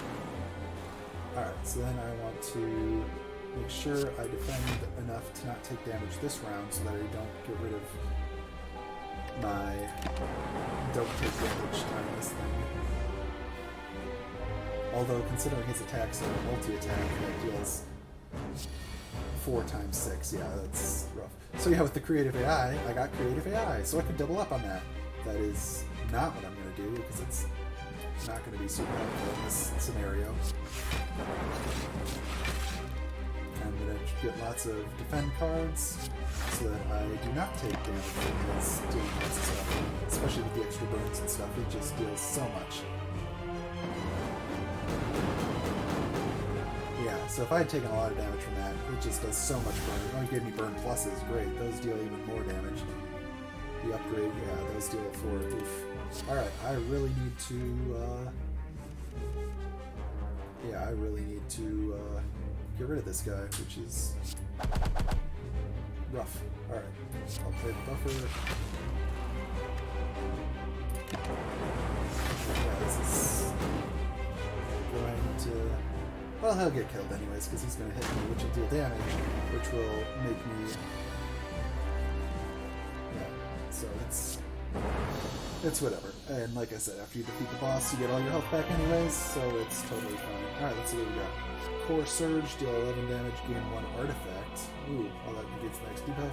Machine Learning, at the start of your turn, draw an extra card. Or Thunder Strike, deal 7 damage to a random enemy for each lightning channel this combat. Well, I do have lots of lightning cards, so I think I might go with Thunder Strike. Let's see what we got here. Calling Bell, obtain... Upon pickup, obtain a unique curse and 3 relics. Okay, or Bursted Crown, gain 1 energy at the start of your turn. Future card rewards have 2 less cards to choose from. Ah, so you gain 1 more energy, but you only get 1 choice for cards instead of 3. Nuclear Battery, you gain 1 plasma at the start of each combat. That's super helpful, because that basically just gives you an extra energy at the start of each turn. I mean, obviously it's only temporary, because with all the orbs I'm playing, it's not going to stick around forever. But it'd be useful for the first couple of turns, unless I want 3 relics and a curse. I'll go 3 relics and a curse. That sounds fun. It's just an unplayable card. That's fine. I have enemies in elite combat have 25% less HP. Every time you play 3 attacks in a single turn, gain 4 block. I don't know if that's super helpful. Fossilized Helix, prevent the first time you would lose HP each combat. Well, that's pretty good.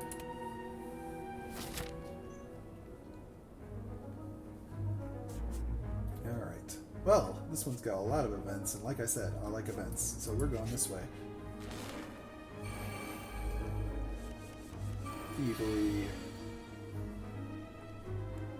Alright. Free Channel Lightning, deal damage to everyone, and draw a card. Ooh, and then Glacier, that would definitely help me.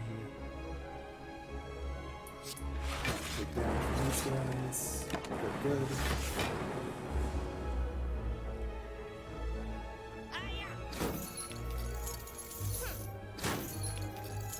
Let's see what I draw this turn.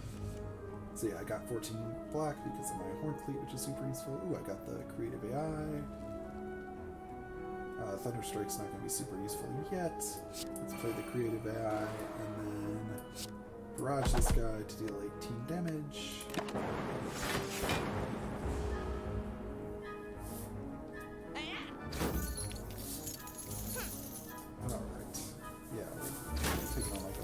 I kill these guys. So far, I've been really good in these guys. Alright, let's see. Leap at the start of your turn, trigger the passive ability to your next orb. Ooh, that is very useful. As his capacitor, defend, strike. I want to get rid of this guy, but can't, unfortunately, due to just not having enough attack cards, unfortunately. But the lightning hit him, so he got killed anyways. Alright, so now this guy's probably, I think, going to try to run away next turn. Yeah, he's going to run away now, so I really want to kill him this turn, but I don't think I can. Which is unfortunate.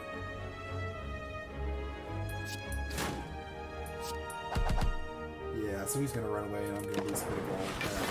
That is unfortunate. So I lost like 30 gold or something from that, I think. Choose a card from your discard pile and return to your hand. It costs 0. That's helpful. Let's see what cards we get this time. Gain 3 energy, add a void to your discard pile. Unplayable ethereal. Whenever this card is drawn, lose 1 energy. Well, that's not super helpful. So it gains me 3 energy right away. But it makes me lose an energy later on. But I mean, on the other hand, 3 energy for losing 1 later on isn't too bad. So yeah, I think I'm going to go Turbo. Turbo's good. Turbo power! Alright, Barricade. So Barricade means they don't lose block at the end of its turn, so this guy just has 40 block, which is a lot. It doesn't have that whole lot of actual health because it's only got 20 health, but it's got 40 block that doesn't go away. It also has 3 artifacts, which means it can't get debuffed easily, which is unfortunate. And he does use abilities to gain block a lot, so we have to take care of him his block pretty quick, otherwise it adds up a lot. See, he just added like 25 more block, which is kind of ridiculous.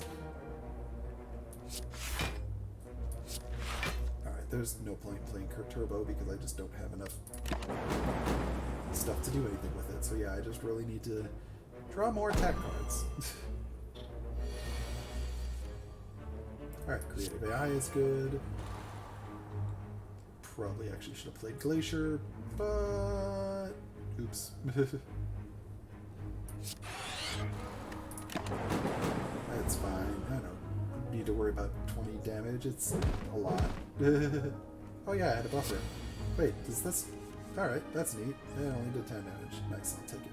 Heat Sinks. Whenever you play a power card, draw 1 card. Well, I'm going to be playing lots of power cards, because I get one for free every turn.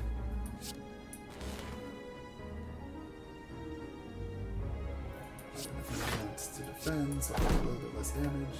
Alright, nice. We got him almost down out of armor, but of course now he's going to gain some more. Alright, Loop is helpful.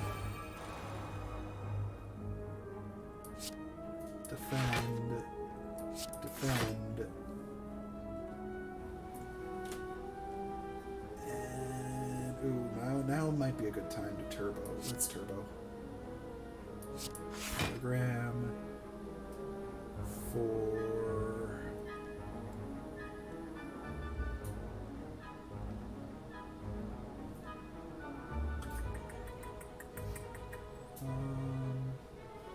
let's just get another defense card. Let's what it is. Ah, dang. I should have played that slightly different order. Oh well.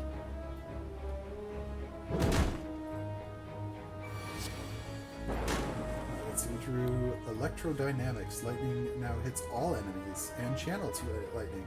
Well, that is super helpful, so I will definitely be doing that. Then I will defend. And will deal lots of damage to this guy, destroying him. Alright, we got Recycle, exhaust a card to gain energy equal to its cost. Capacitor to gain more orb slots if I wanted, or Claw, which deals 3 damage and increase the damage of all Claw cards by 2 this combat. Well, I don't have any other Claw cards, so that's not super useful. I think I'm just going to go with Capacitor again. Gain more orb slots. Alright, let's see. We can get Jaxed, which lose 3 HP but gain 2 strength for a free card. We can transform 2 cards, or we can gain a special relic. Start each combat with 3 strength at your end of your first turn. Lose 3 strength. Oh, so it's basically just the first turn is... I think I'm going to become a test subject and will change out one of my defends And one of my strikes. Ooh, Loop and Glacier. That was a pretty good trade in my opinion. Definitely good. Alright. Ooh, a shot. Got a decent amount of gold, not a ton, but... Ooh, Repair is useful at the end of combat. Heal 7 HP. That's one of the few ability or cards that actually allow you to heal at the end of places or heal at things other than rest spots. Stack. And you can stack it up, it looks like, because it doesn't go away. Blizzard. Deal damage equal to 2 times the number of frosts channeled this combat to all enemies. FTL deals 5 damage if you play less than 3 cards this turn, draw a card. Sadistic Nature, whenever you apply a debuff to an enemy. No, I don't have any debuffs applied to me. I think I'm definitely going to go with Self-Repair.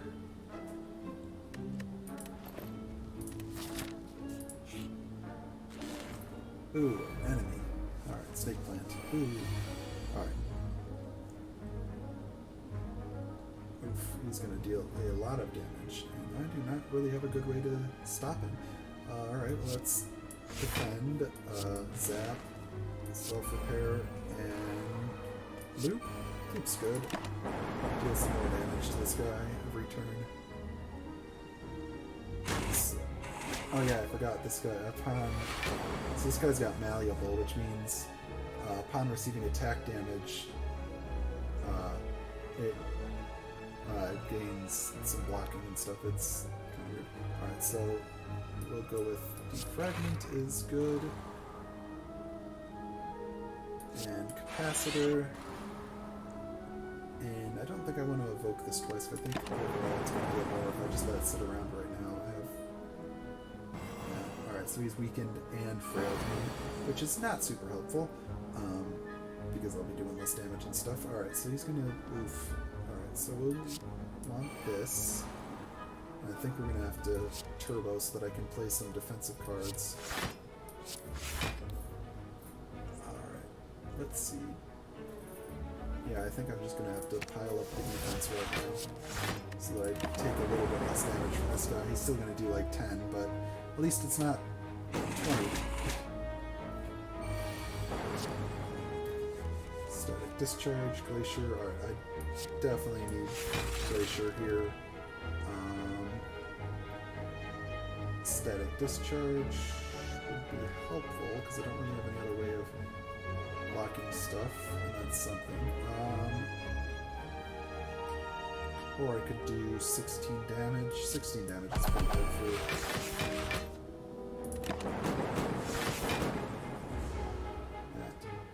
Alright, so he's getting there.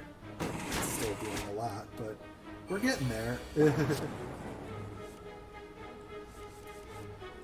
Alright, let's see. Of course, now we have... Oh, whatever, he's dead. I have Streamline. He's just dead.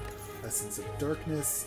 So now the issue is I can only carry 3 potions, so I have to get rid of one of these if I want to do Essence of Darkness. I'm going to have to get rid of the Cure Potion and take this because I think that's just useful. I'm going to have to remember to actually do it, but lose 1 focus, gain 1 strength, and 1 dexterity. So yeah, this is, if you want to go very melee focused with this guy, reprogram's useful because it reduces the effectiveness of your orb, but increases your attack damage and stuff, but I'm not going that way. We got All for 1, deal 10 damage, put all cost 0 cards from your discard pile into your hand. This is super useful for the melee build as well, because a lot of this guy's melee attacks deal 10 or do cost 0, but again, I'm not really going for that build. So Recursion might be the better option. Evoke your next orb, channel the orb that was just evoked, so it allows you to deal damage, but then also get one of those orbs back. Alright, I'm definitely going to have to heal at this campfire because I am pretty low on HP. As much as I'd like to upgrade cards, it's not really the best option right now. Alright, I'm going to go this way, see what I get here. Thick Black Smoke.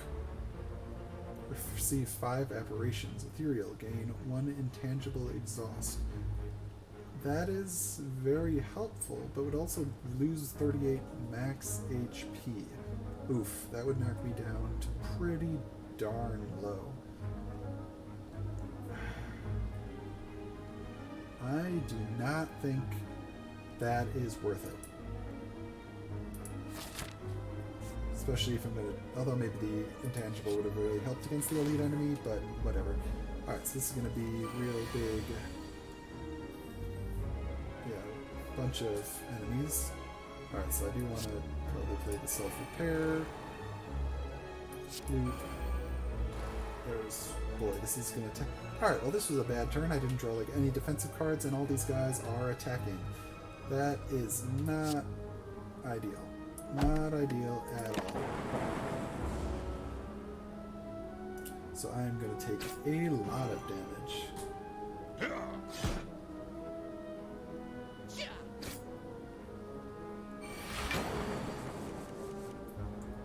Alright, Sweeping Blade is helpful though, since it does that to everyone.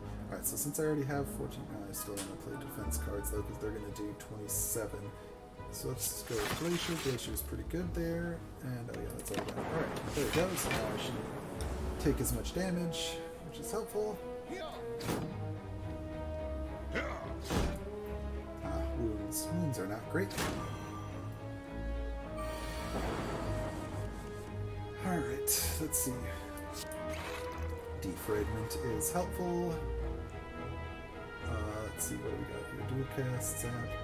Let's do that. And then bring one of those back. And then turbo. And then glacier. Should give us a lot of shields. A lot of defense. No damage taken. But they did entangle us, which means we can outplay attacks this turn, which is unhelpful. So I guess we're playing this and this, because that's about all I can do. I can't play my attacks, and I'm unfortunately just going to take a lot of damage this round.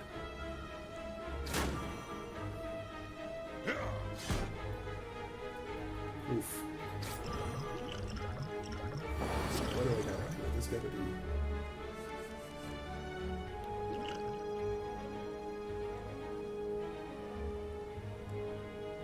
Alright, I think I'm going to try and... Alright, so we got Glacier.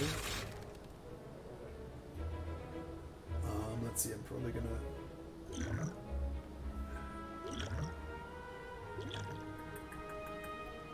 Let's play Liquid Memories, try and... Oh, cool. That gives me more defense and Glacier. That is extremely helpful, and also killed off one of the enemies. And we'll zap to gain one of those.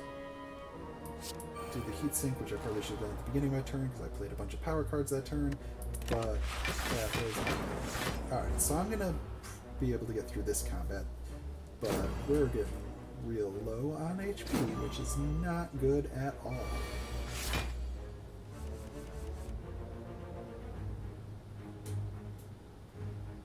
Let's see.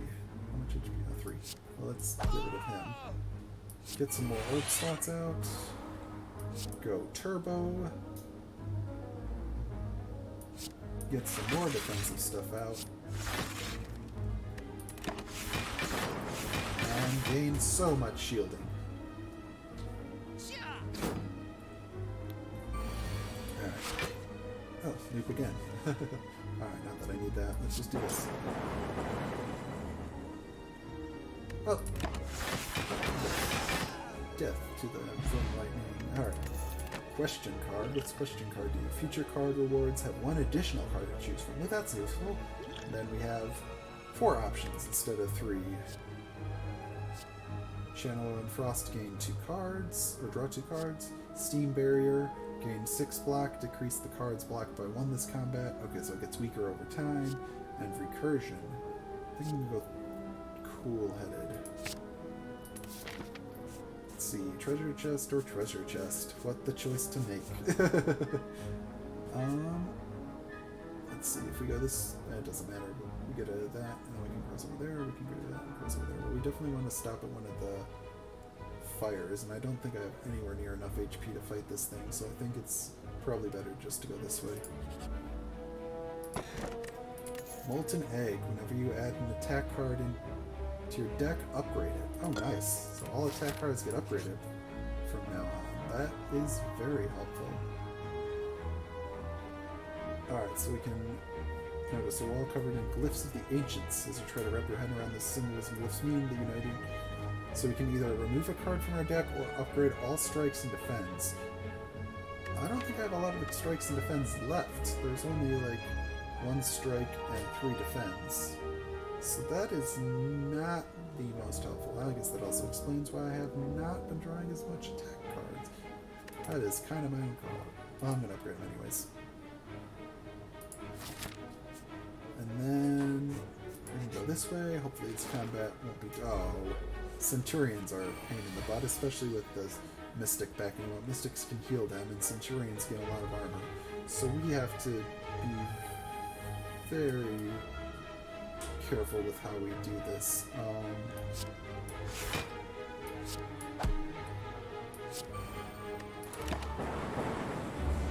We really need to get rid of the Mystic first, because otherwise she's just going to heal him. But he can throw defense on her, which is... Yeah. This is very...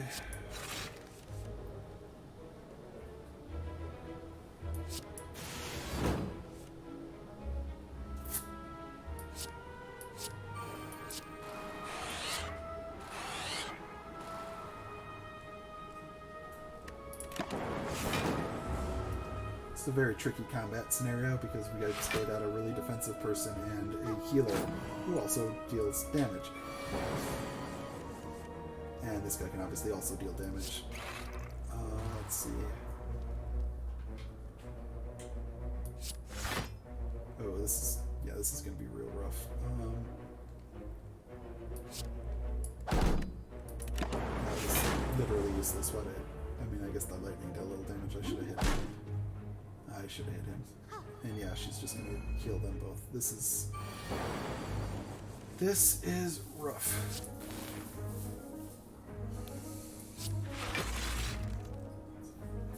Well, I wish I'd turbo this time. Alright, this is a rough combat. Yeah, because he just keeps adding block to her, she deals damage, she heals them up when they get low. I really need to just get rid of her, but...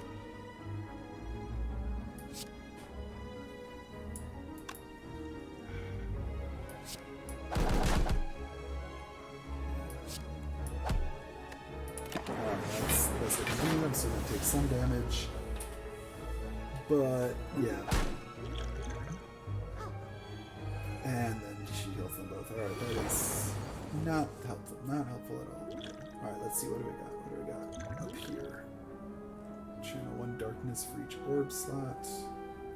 I mean, I could definitely drink that. That is helpful. That is helpful. Alright, so then... There we go, that guy's dead. So darkness, increases the damage every turn, and then when it gets evoked, it deals damage to the person with the lowest HP, so that's how I knew it would hit that person. Let's see. Yeah, let's just hit him for 15. He's just going to add block anyways, so adding more block is not helpful. So yeah, now he's just going to block himself. Hopefully we can... Alright, this should be somewhat helpful, We might be able to just kill him this time. Oh, nope. I did that wrong, and now I'm going to die. Well, that was real dumb of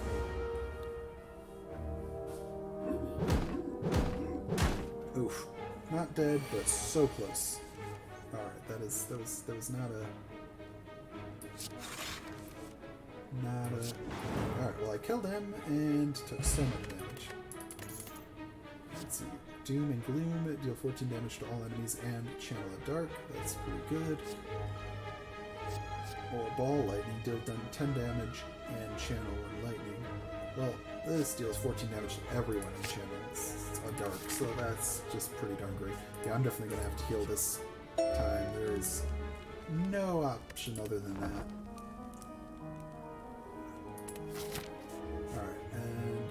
Well, both ways lead to 2 combat scenarios, so let's just do that. Oh boy. This one is going to be very rough. very, very rough. I do not see this going well.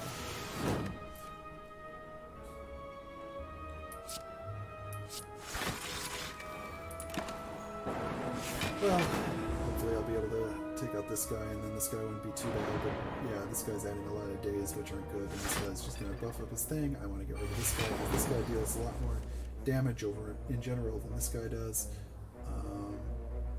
Let's see. Well, that's definitely helpful. There we go, that got rid of that guy, and then I just gotta worry about this guy. Let's see. Add some capacitors, zappy thing. There we go. We got more than enough defense to stop him. And he trailed us, but that's not super major important. Alright, so then we want Glacier. That'll give us a little bit more of that. Then we want 2, 4, 6. That's enough added up to that, but I can't really do anything else anyway, so we'll just do the defense to make sure I got enough.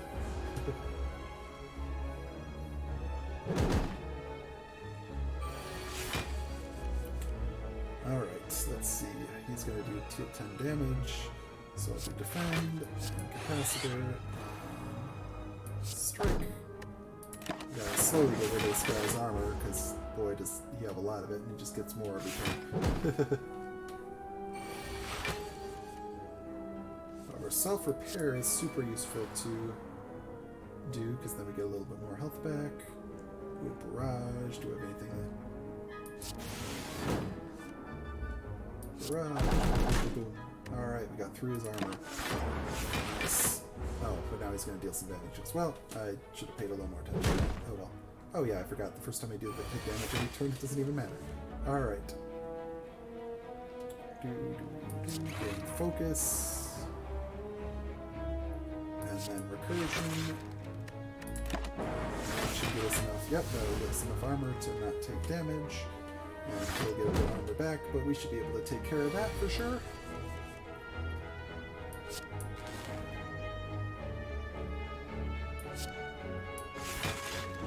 Oh yeah, once I break the dark, you took all the damage. I forgot about that. Alright, we got Storm. Whenever you play a power card, channel and lightning. Ooh, that's very helpful, because again, I play a lot of power cards. Yeah, I think I'm just going to go with Storm. Get more lightning cards, more lightning orbs, lots of lightning damage, all of the lightning powers. Alright, so we'll go with this, we'll go with capacitor, and we'll go with recursion. So yeah, malleable only is upon receiving attack damage. So if I don't attack her, it doesn't get damage. Or it doesn't, like, yeah. It doesn't do anything. Alright, let's see. That's 19, 21. That's definitely enough. There we go. And yeah, that's all I do. So yeah, my lightning doesn't do damage, but it's still fine.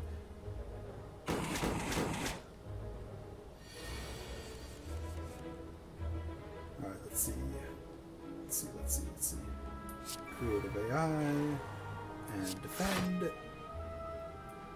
And yeah, it's not worth it to run for it. Alright, so I'm still going to take some damage, but that's okay. Yep. Defragment. Ooh, gain more focus. Ooh, this is... self-repair. Yeah, charge my lightning moves.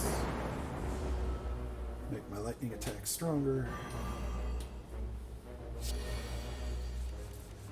Lightning now hits all enemies. Sure, I can channel 2 more things. And channel more lightning. And channel frost.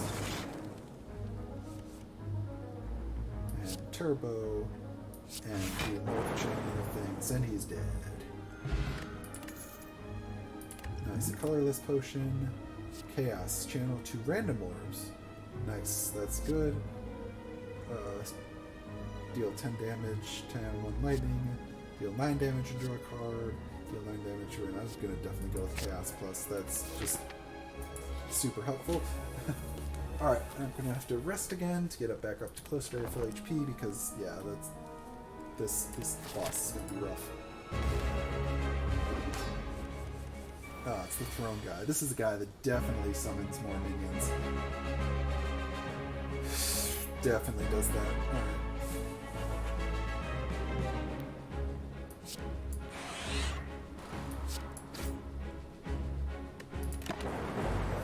This guy definitely summons minions. Yep, there they are, the minions.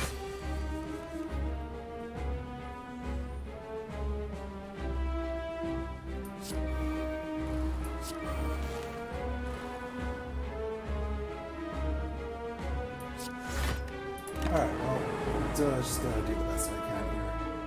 I get decent amount of block, but yes, we're gonna take some damage.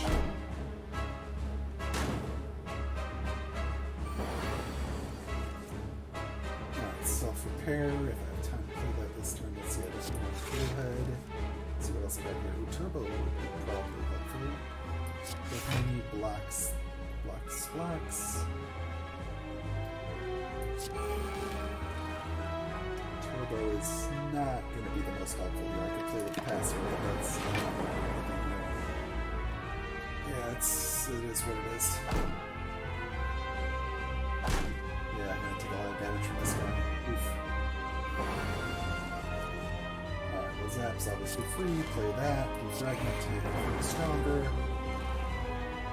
And then, yeah, Glacier is extremely needed right now.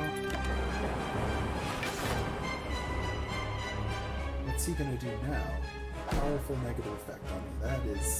That is not helpful. Let's see what he's gonna do. Nope, don't like that. Oh jeez, you just inflicted everything on me. Everything at once. That's not great.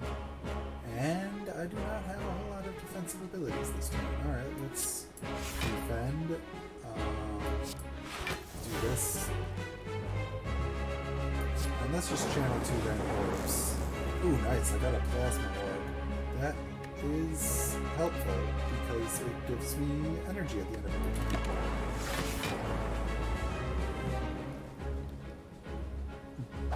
If I can get to the point where I'm actually going to be able to use that. He just buffed up himself and his allies. Alright, let's see what I got here. Alright. Evoke, Streamline, Strike. Definitely need to Glacier. But I probably want to dual cast. Yeah, this is... Or I could have just killed this guy. Probably should have been better to just kill this guy. Darn it.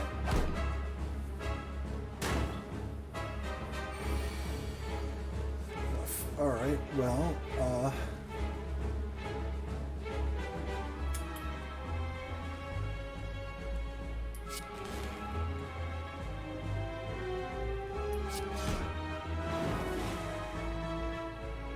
gonna barrage this guy. Turn, because I do not want to channel a card to go to the plasma right now. He's just going to summon more dudes, because of course he is. Oh right, that thing gets double busted. Alright, that is kind of ridiculous. If I keep that in the front spot, that is super helpful.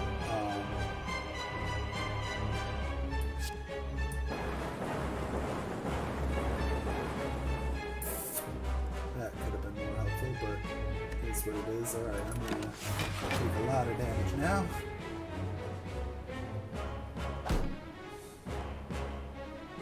Let's see, how much longer am I going to be able to survive? Because I'm not sure I'm gonna win at this point. Let's see, 14 damage to all enemies. Sweeping gets rid of one of those.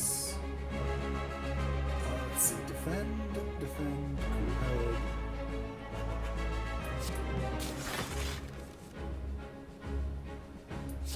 Alright, that's good. Yeah, drawing more cards was super helpful there. Alright. Well, now I was actually able to not take damage for this round. That is good, that is good.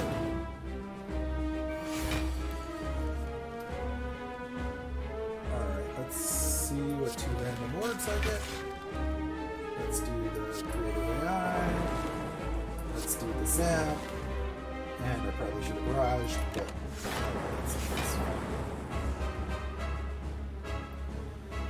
he's just gonna summon more minions.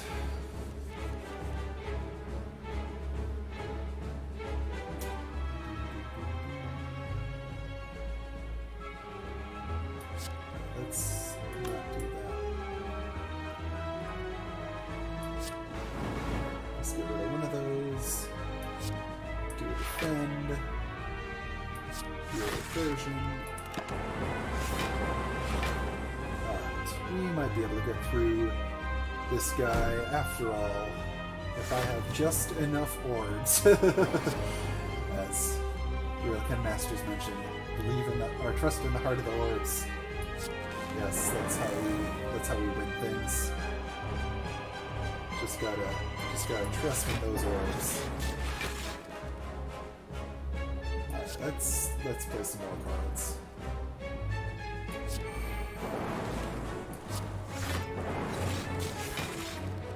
Yeah, there we go. Deal some damage to this guy. He's probably just gonna summon more dudes, but we're getting to the point where he's getting low. Alright, let's try this. This should do a lot of damage now. Literally hit this guy not at all. Oh well, that's cool. I beat him anyways. Nice. Strength potion, add a random card. Let's see what we got. Thunderstrike plus reboot, shuffle all cards into your draw pile, draw 4 cards, then exhaust. Core Surge, deal 15 damage. Or Electrodynamics, lightning. Ooh, I do like Electrodynamics, just having it as opposed to hoping I get it, because I have lots of lightning abilities. Alright, double the effectiveness of potions. I don't use potions enough to have that actually does stuff. All enemies start with 1 strength, or you cannot play more than 6 cards per turn. It is unlikely I play more than 6 cards per turn, so I think I'm going to go with the Velvet Choker. Alright, Act 3, the Nyan. Getting pretty far. I think this is the farthest I've ever gotten with this guy. Alright, we'll start with this round. Alright, these guys are gonna, explosive. Explodes in 3 turns, dealing 30 damage. So I want to get rid of that guy fast. So let's start by dealing 14 damage to everyone. And then deal 15 damage to him, and then hopefully lightning will strike him before he explodes.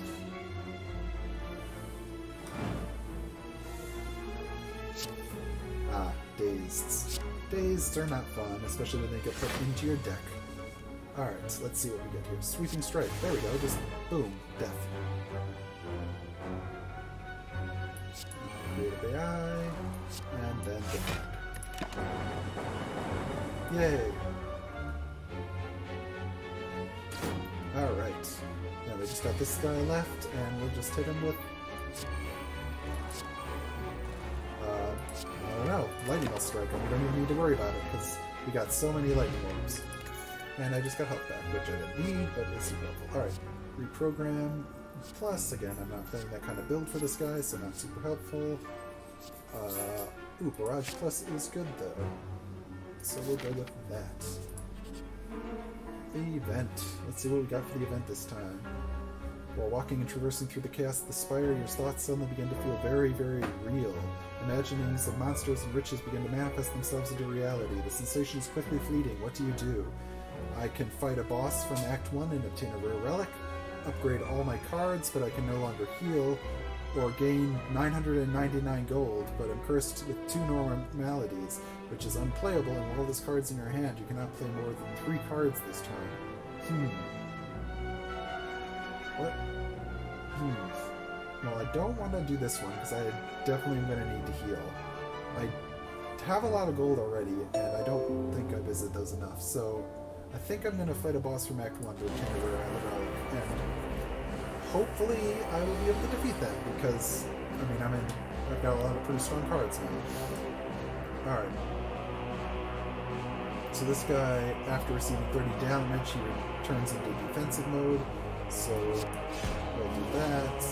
We'll change the card. We'll do some capacitors. And that'll be it. I probably should have defeated. Alright, so he's going to gain some shield and then do a very strong attack this turn, but if we can turn him into if we can get him into defensive mode this turn, he won't be able to do that. The downside is I do not currently have a way of dealing enough damage to do that, I don't think. So I'm unfortunately probably just going to have to take a lot of damage. Yeah, the good news is I got up to 30 blocks, so it's only going to do actually like 2, which gets blocked anyways, but that's whatever. Alright, let's channel some orbs. Let's do a zap, which will now turn him into defensive mode, where he has 20 health, or 20 armor, I mean, and we have to get rid of that armor before we can damage him again. Plus, he gets thorns in this version, which is not as helpful. Yeah, so now we gained thorns. So if I deal attacks to him, I gain damage taken back from that, which is not as helpful. So I'm going to do this, but I'm going to take some damage back from that, which I had a lot of blockers, so it doesn't matter, but still, him being in defensive mode is not super helpful. And he's only in defensive mode for a couple of turns, though, so then it goes back into offensive mode, and the pattern repeats itself.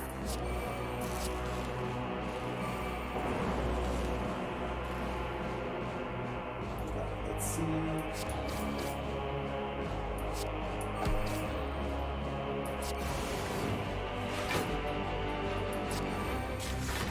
Alright, there we go. That was a very good turn.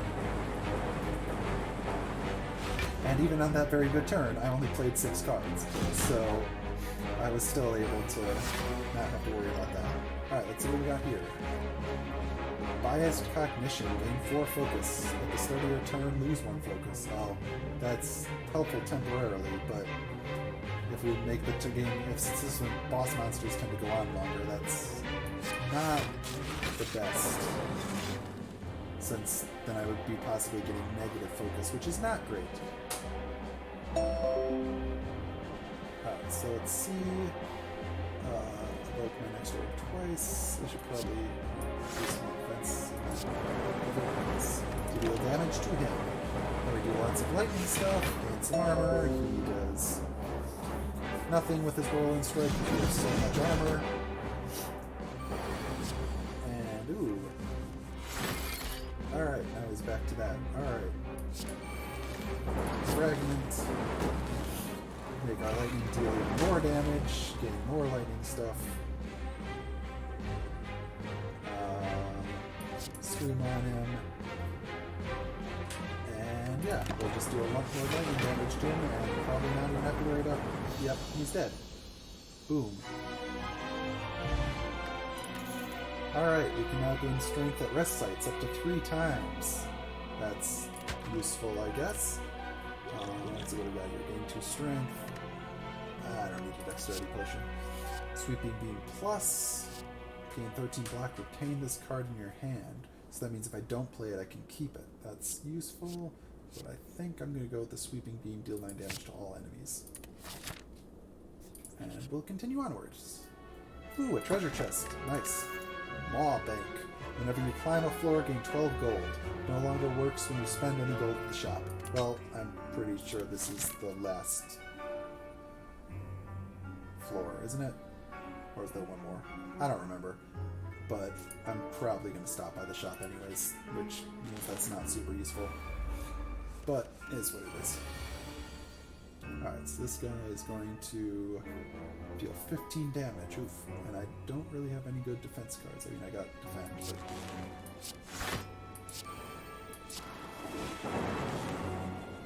Yeah, alright. He's just gonna do some damage to me.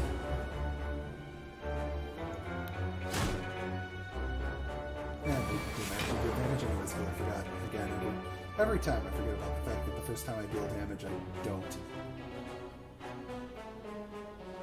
Alright, let's see. What do I got here? Evoke and then channel the orb. Cool-headed is gain 1 frost and 2 cards. Let's see what I get out of that. Capacitor is useful. Doom and Gloom. And yeah, I'll take damage, and because of the block. And he does some burns, but it's whatever. Alright, we want to defragment, self-repair, sweeping beam, and sure, let's do a storm, so I get more lightning abilities. Gonna take some damage, but there wasn't really a whole lot I could do about that anyways. Alright, we'll do Glacier here, and oh, yep, that one just killed him. Alright, cool. Channel 9, deal 9 damage, Channel Frost, deal 10 damage, Channel Lightning, Barrage Plus, let's go with Barrage Plus again. I generally have a lot of orbs. Alright, we have 400 gold, I'm going to stop at the shop. Echo Form, Ethereal, the first card you played each turn is played twice. But it is ethereal, which means when we draw it, we have to play it or it immediately goes away. Amplify, the next power card you played is played twice. Purity, exhaust up to 3 cards in your hand. Secret Weapon, put an attack card from your draw pile into your hand. Let's see, what do these do? Negate the next 2 curses. At the start of your turn, deal 3 damage to all enemies. Or upon pickup, choose and just add 5 cards to your deck.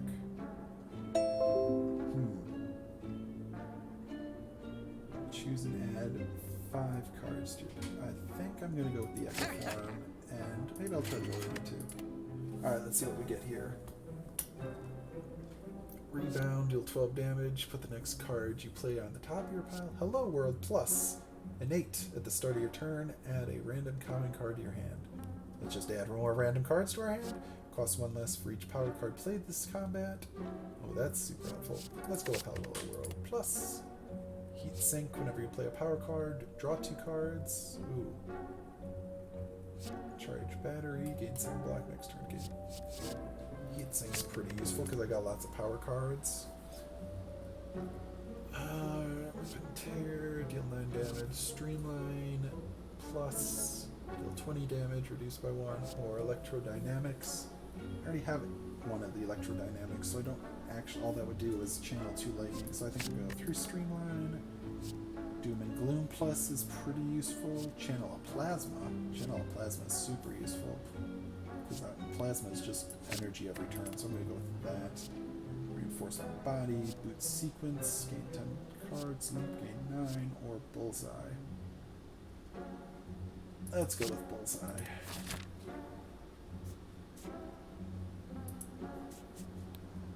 Let's see. Do I want to rest or upgrade a card? And then fight some monsters, or do I want to do a fight a monster? Let's do a fight a monster and then rest.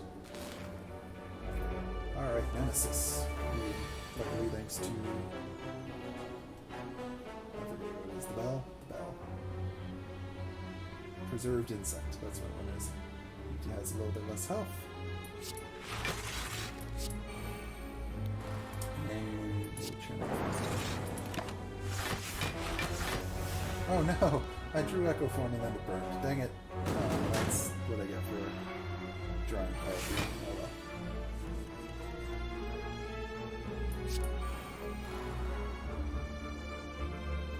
Jeez, he's gonna deal so much damage. That is not good. Not good at all.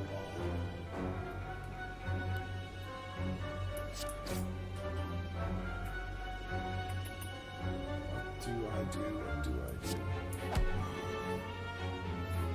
I have no way of drawing cards. So yeah, I'm just gonna have to take a lot of damage this time. That's rough.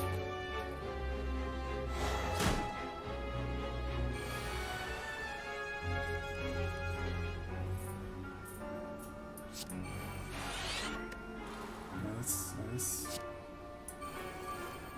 Oh jeez, I'm gonna draw so many cards. I just realized what I've done by playing the card that whenever I play a power, I gain. Jeez. Alright, that is... Perhaps... Jeez, I'm just gonna draw my entire deck every turn. Wow. Now the Velvet Choker is becoming a problem.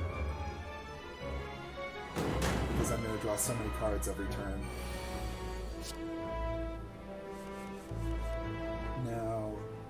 Now it's gonna become a problem.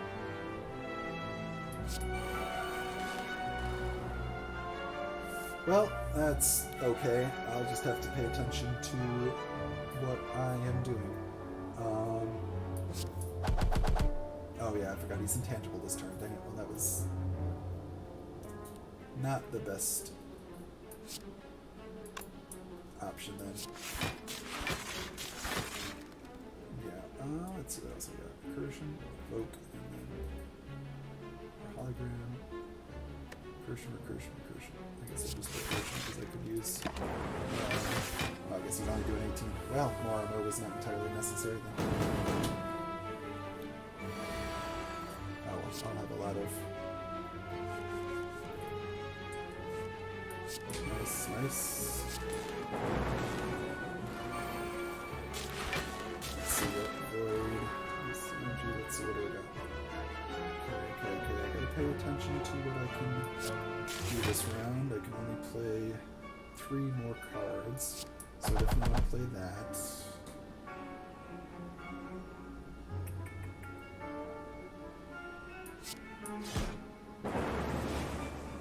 And then this one. There we go. Perfect.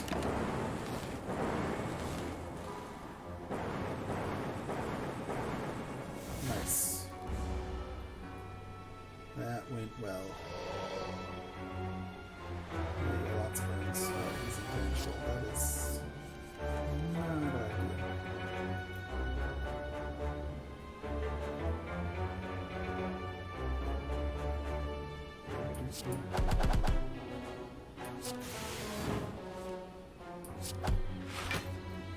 Dang it.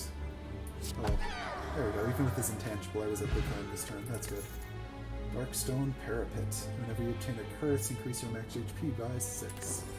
Gain 4 plated armor. That's probably better than that. Let's see, Ball Lightning, FTL, Skim is draw 4. I do not need to draw more cards. Even though leap. I could lift to start battle with +1 strength, but I think at this point I still need to rest. Despite the fact that that means I won't even lift, bro.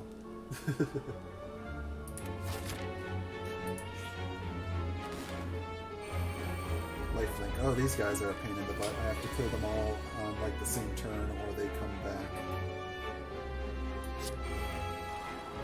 That is not super helpful.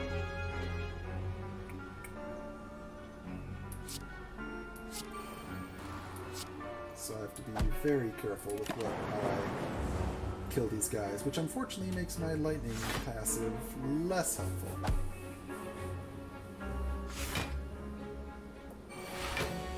Beam Cell deals 3 damage, 7 damage, Storm, whenever you play a power card. Alright, let's do that. Oh, I should have done Creative AI first. I could have doubled up on the Creative AI instead of the Storm. Oh well.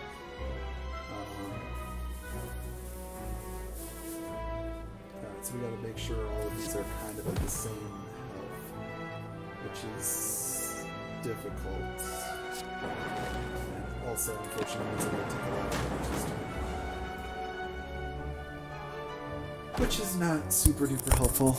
Not super duper helpful at all. And I just realized part of the problem with the microphone being a little quiet was that it was, in fact, up next to my ear and not by my mouth. You didn't... You could have said something.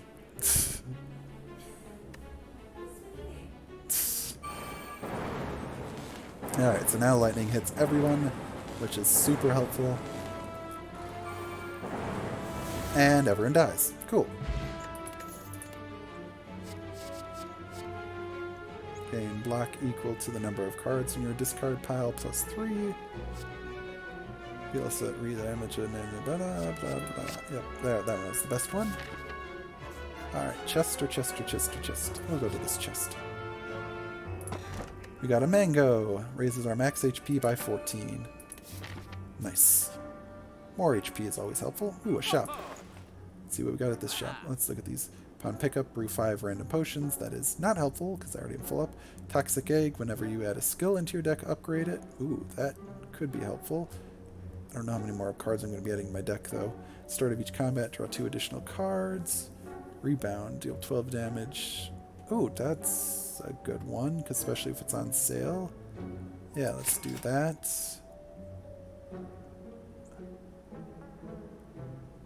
Streamline, deals 20 damage and reduce the cost of... I mean, I've got a couple of streamlines already.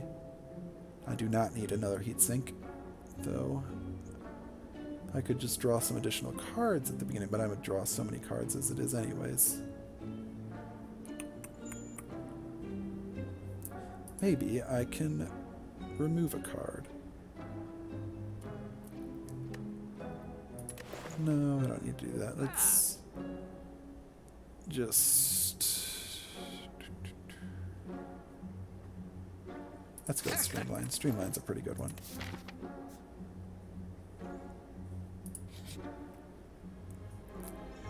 Alright, what do we got here? Oh, well, I don't have the red mask to do that. So I can lose all my gold and obtain a relic. Sure, let's get a good relic. The red mask. Apply 1 week to all enemies. That... probably not worth it for 180 gold, but it is what it is. I think I'm getting close to the end of the game anyways. I'm pretty sure it's only 3. Alright, passing by structures you have previously seen, start to question if you're all insane, and the impossible geography of this place is starting to get to you. You need to change something soon, so I can either embrace the madness, which gives me 2 madness, which reduces the cost of a random card in my hand to 0, but I lose 11 HP. I can writhe, which is just an unplayable card, but heals me for 22 HP, or I can retrace my steps, which just reduces my max HP by 4. Well... what's coming up again? I've got another event or 2 combats. Event, combat, heal. I think I'm gonna go with madness. Embrace the madness. Something in you cracks. Only the truly mad can understand a place like this. So you give in to the chattering voices and continue on with a new perspective. Things make so much more sense now. Alright, so we'll do another event. And it's a big boss. Alright, that is not super helpful, unfortunately. Alright, so he's going to do only a little bit of damage. Alright, so we got creative AI is extremely important. And then we'll do glaciers. Alright. Oh, now he's going to do a super... Yeah, so he is reactive, which means whenever I hit him with an attack, he will change what he's going to do. Alright, so I kind of want to play Echo Form, though. So this is... but if I don't hit him... If I do not hit him, he's going to deal so much damage to me. So I really need to hit him again in hopes that he will deal less. Yes, he will do less. That is very good now. Now I can actually not take damage this turn. Unfortunately, that means I lose Echo, which is a very strong card, but it's just so difficult to play sometimes, since you really have to play it. Alright, so let's see. We'll do Pastor. We'll do Storm. We'll do Heatsink. And then that'll end our turn, and he'll just do some negative effect to me, which is not great, but is what it is. Parasite. Oh, jeez. Wait. I'm pretty sure that literally just went into permanent deck. Unplayable if transformed or removed from your deck, lose 3 max HP. Well, that is extremely unhelpful. Do not like that at all. Channel Plasma. Then we'll do a Barrage. And now he's going to do 10, which is a lot better than what he was before. Then we'll do that. And yeah, well, that's good for now. We'll have enough stuff to do it. To withdraw that. He does no damage. No damage. Storm. Ooh, I could channel more lightning. That is helpful. Alright, I'm not going to play Madness because none of the cards this turn are that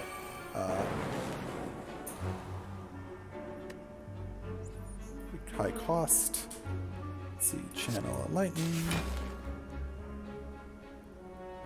Let's see.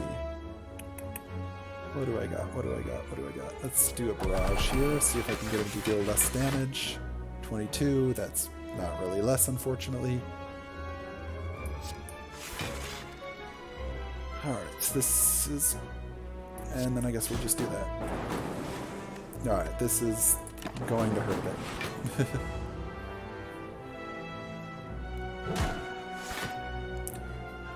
Alright, Machine Learning. At the start of your turn, draw 1 additional card. Alright, well the good news is I have lots of energy this turn. So there, let's apply 3 Lock-On. Let's apply some more Lock-On, so I deal even more damage to them. Let's do some Chaos. And then let's do Thunder Strike. And then we'll do a Machine Learning. And another loop. Alright, and now I can't play any more cards because I played 6, and unfortunately I made him so he's going to hit me for really strong damage, which is not ideal. Don't like this guy with his malleable thing. It always makes it a lot more difficult to figure out what he's actually going to do. But the good news is now I kill him. Alright, let's see what we get out of this. Barrage is always a good one. Yeah, I really like Barrage. It's just super good. Alright, we'll do this. Oh, I gotta fight the Maw, this big shark thing. Alright, channel thingy. Do Hello World, which is helpful. And then we'll hit him with that, and Doom and Gloom. And then with some lightning. He's debuffed me a lot, and now he's gonna hit strong. Alright, well, this one's free, so let's do that. Alright, and then we'll gain some block. Channel Plasma. And then do that to channel another thing. I mean, I'm still gonna take... So that's good, so that way I don't take extra damage this turn. Realized I didn't need to play my block because I already had enough block, but it's whatever. Barrage is good. Defragment is good. Let's play Echo Form since I have the mana for it.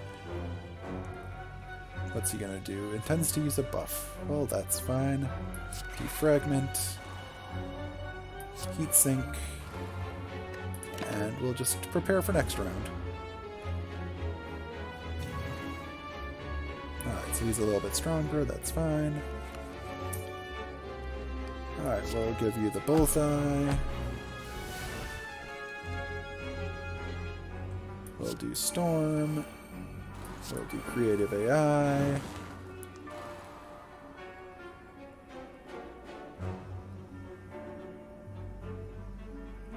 Probably should have done a little bit more blocking, but that's fine. I'll do some defense now. I mean, it's kind of fine. It's not ideal. Oh wow, I got Echo Form again.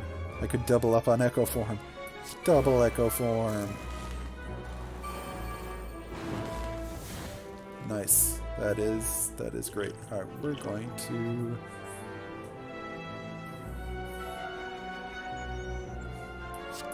just so barrage him with so much barraging. Yeah, so the way Echo Form works is if you have more than one of them, it doesn't make it so that the first card you played gets played like 3 or 4 times. It just makes the first couple of cards you play get played more than once. Alright, unfortunately, I have so much energy, but I've already played 6 cards, so I can't actually do anything about that right now, which is unfortunate. Didn't think the Velvet Choker would be an issue, but suddenly it's slightly become one. Alright, we defeated him. So we get here.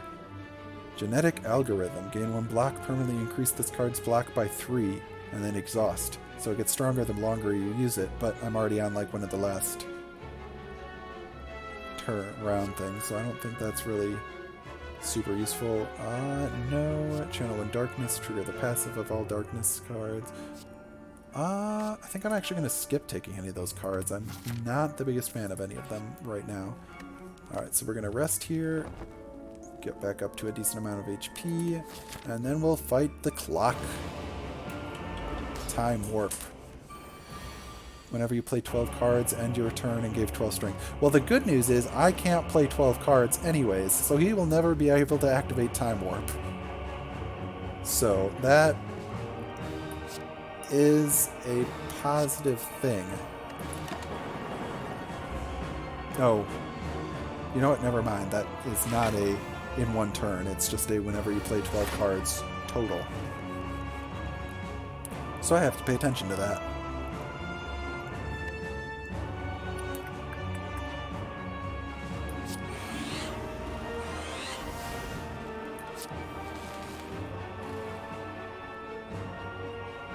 Let's see.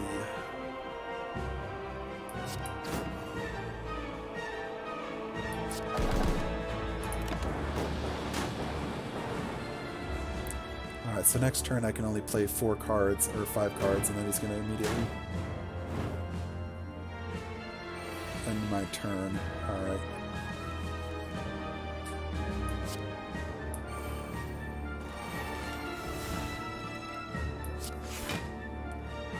Let's see.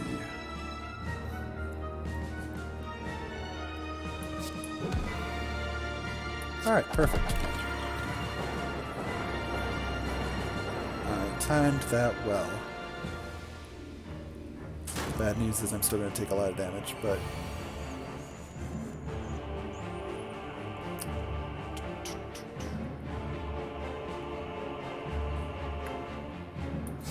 do that. Get some cards.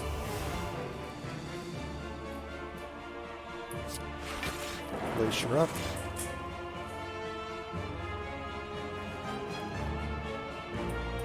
And then...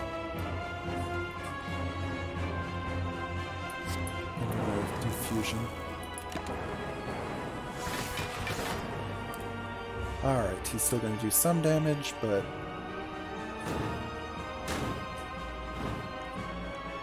could be worse, could be worse.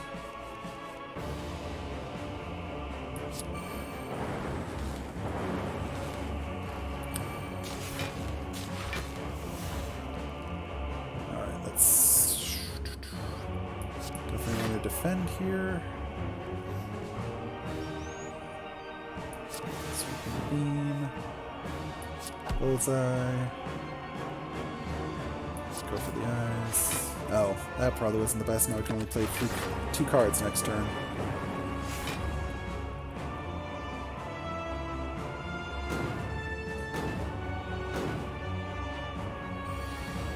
Boy.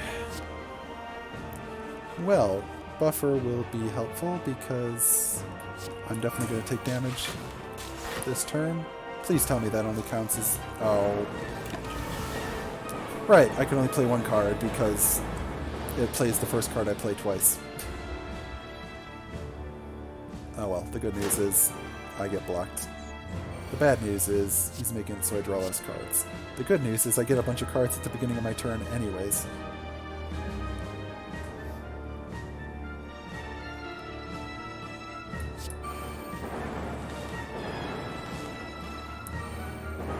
And the lightning just keeps striking him over and over and over.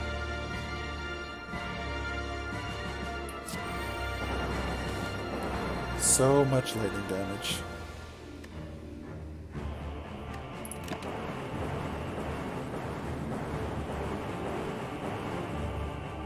Just so much lightning damage.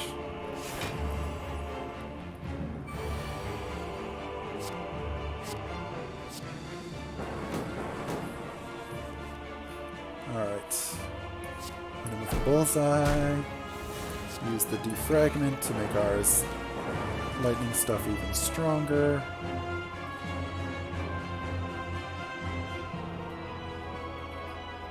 Hit him with a couple barrages. Probably should have used Thunderstrike, but that's alright.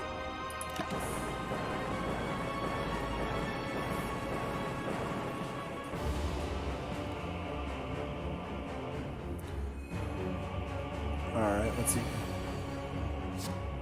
Wait, did he just heal himself? I didn't. Yeah, he just healed himself. Cool. Alright, that's not ideal.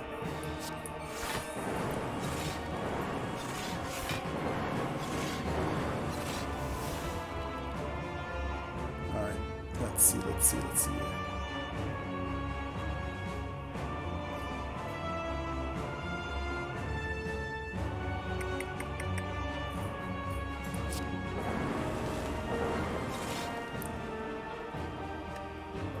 And then we'll use Brush. Alright. Still going to take a little damage, but not a ton. I probably should be using... Yeah, you know what? I'm just going to drink the Thorns. And drink one of these. Let's see. Hand of Gold, Deep Breath. None of these are super great. I'm going to go with this one because it makes it cost 0 and 20 damage is a lot. Alright, yeah, we'll just do that.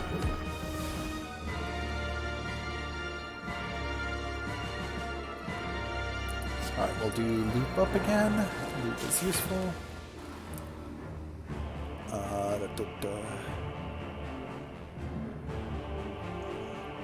Do not want to draw more cards. I'm very happy with how many cards I'm drawing every turn.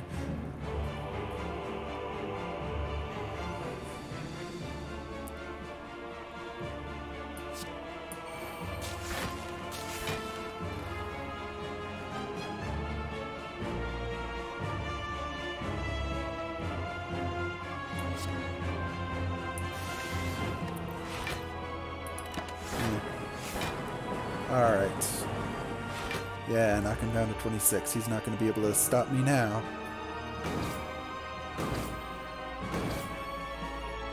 And due to my thorns, he gets knocked down even more.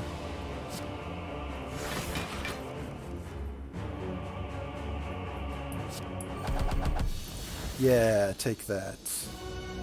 First time I've defeated the Time Eater. Got an achievement. Alright, now I'm up to the heart. Wow, this is the first time I've won with this guy. Yeah. I do a bunch of damage, and I deal a bunch of damage. Basically, once you get to the heart, you deal as much damage as you can, and it tells you how much you've been damaged by all of it, and then the game ends and you kind of win. So I won with the first time with him, so that's good. Get a bunch of experience for that. And then the credits roll. Which is good. Alright. So that's Slay the Spire. Playing through a couple of times. I think I'm going to call it there for the day. since I've been streaming for 2.5 hours, and we'll see how this goes.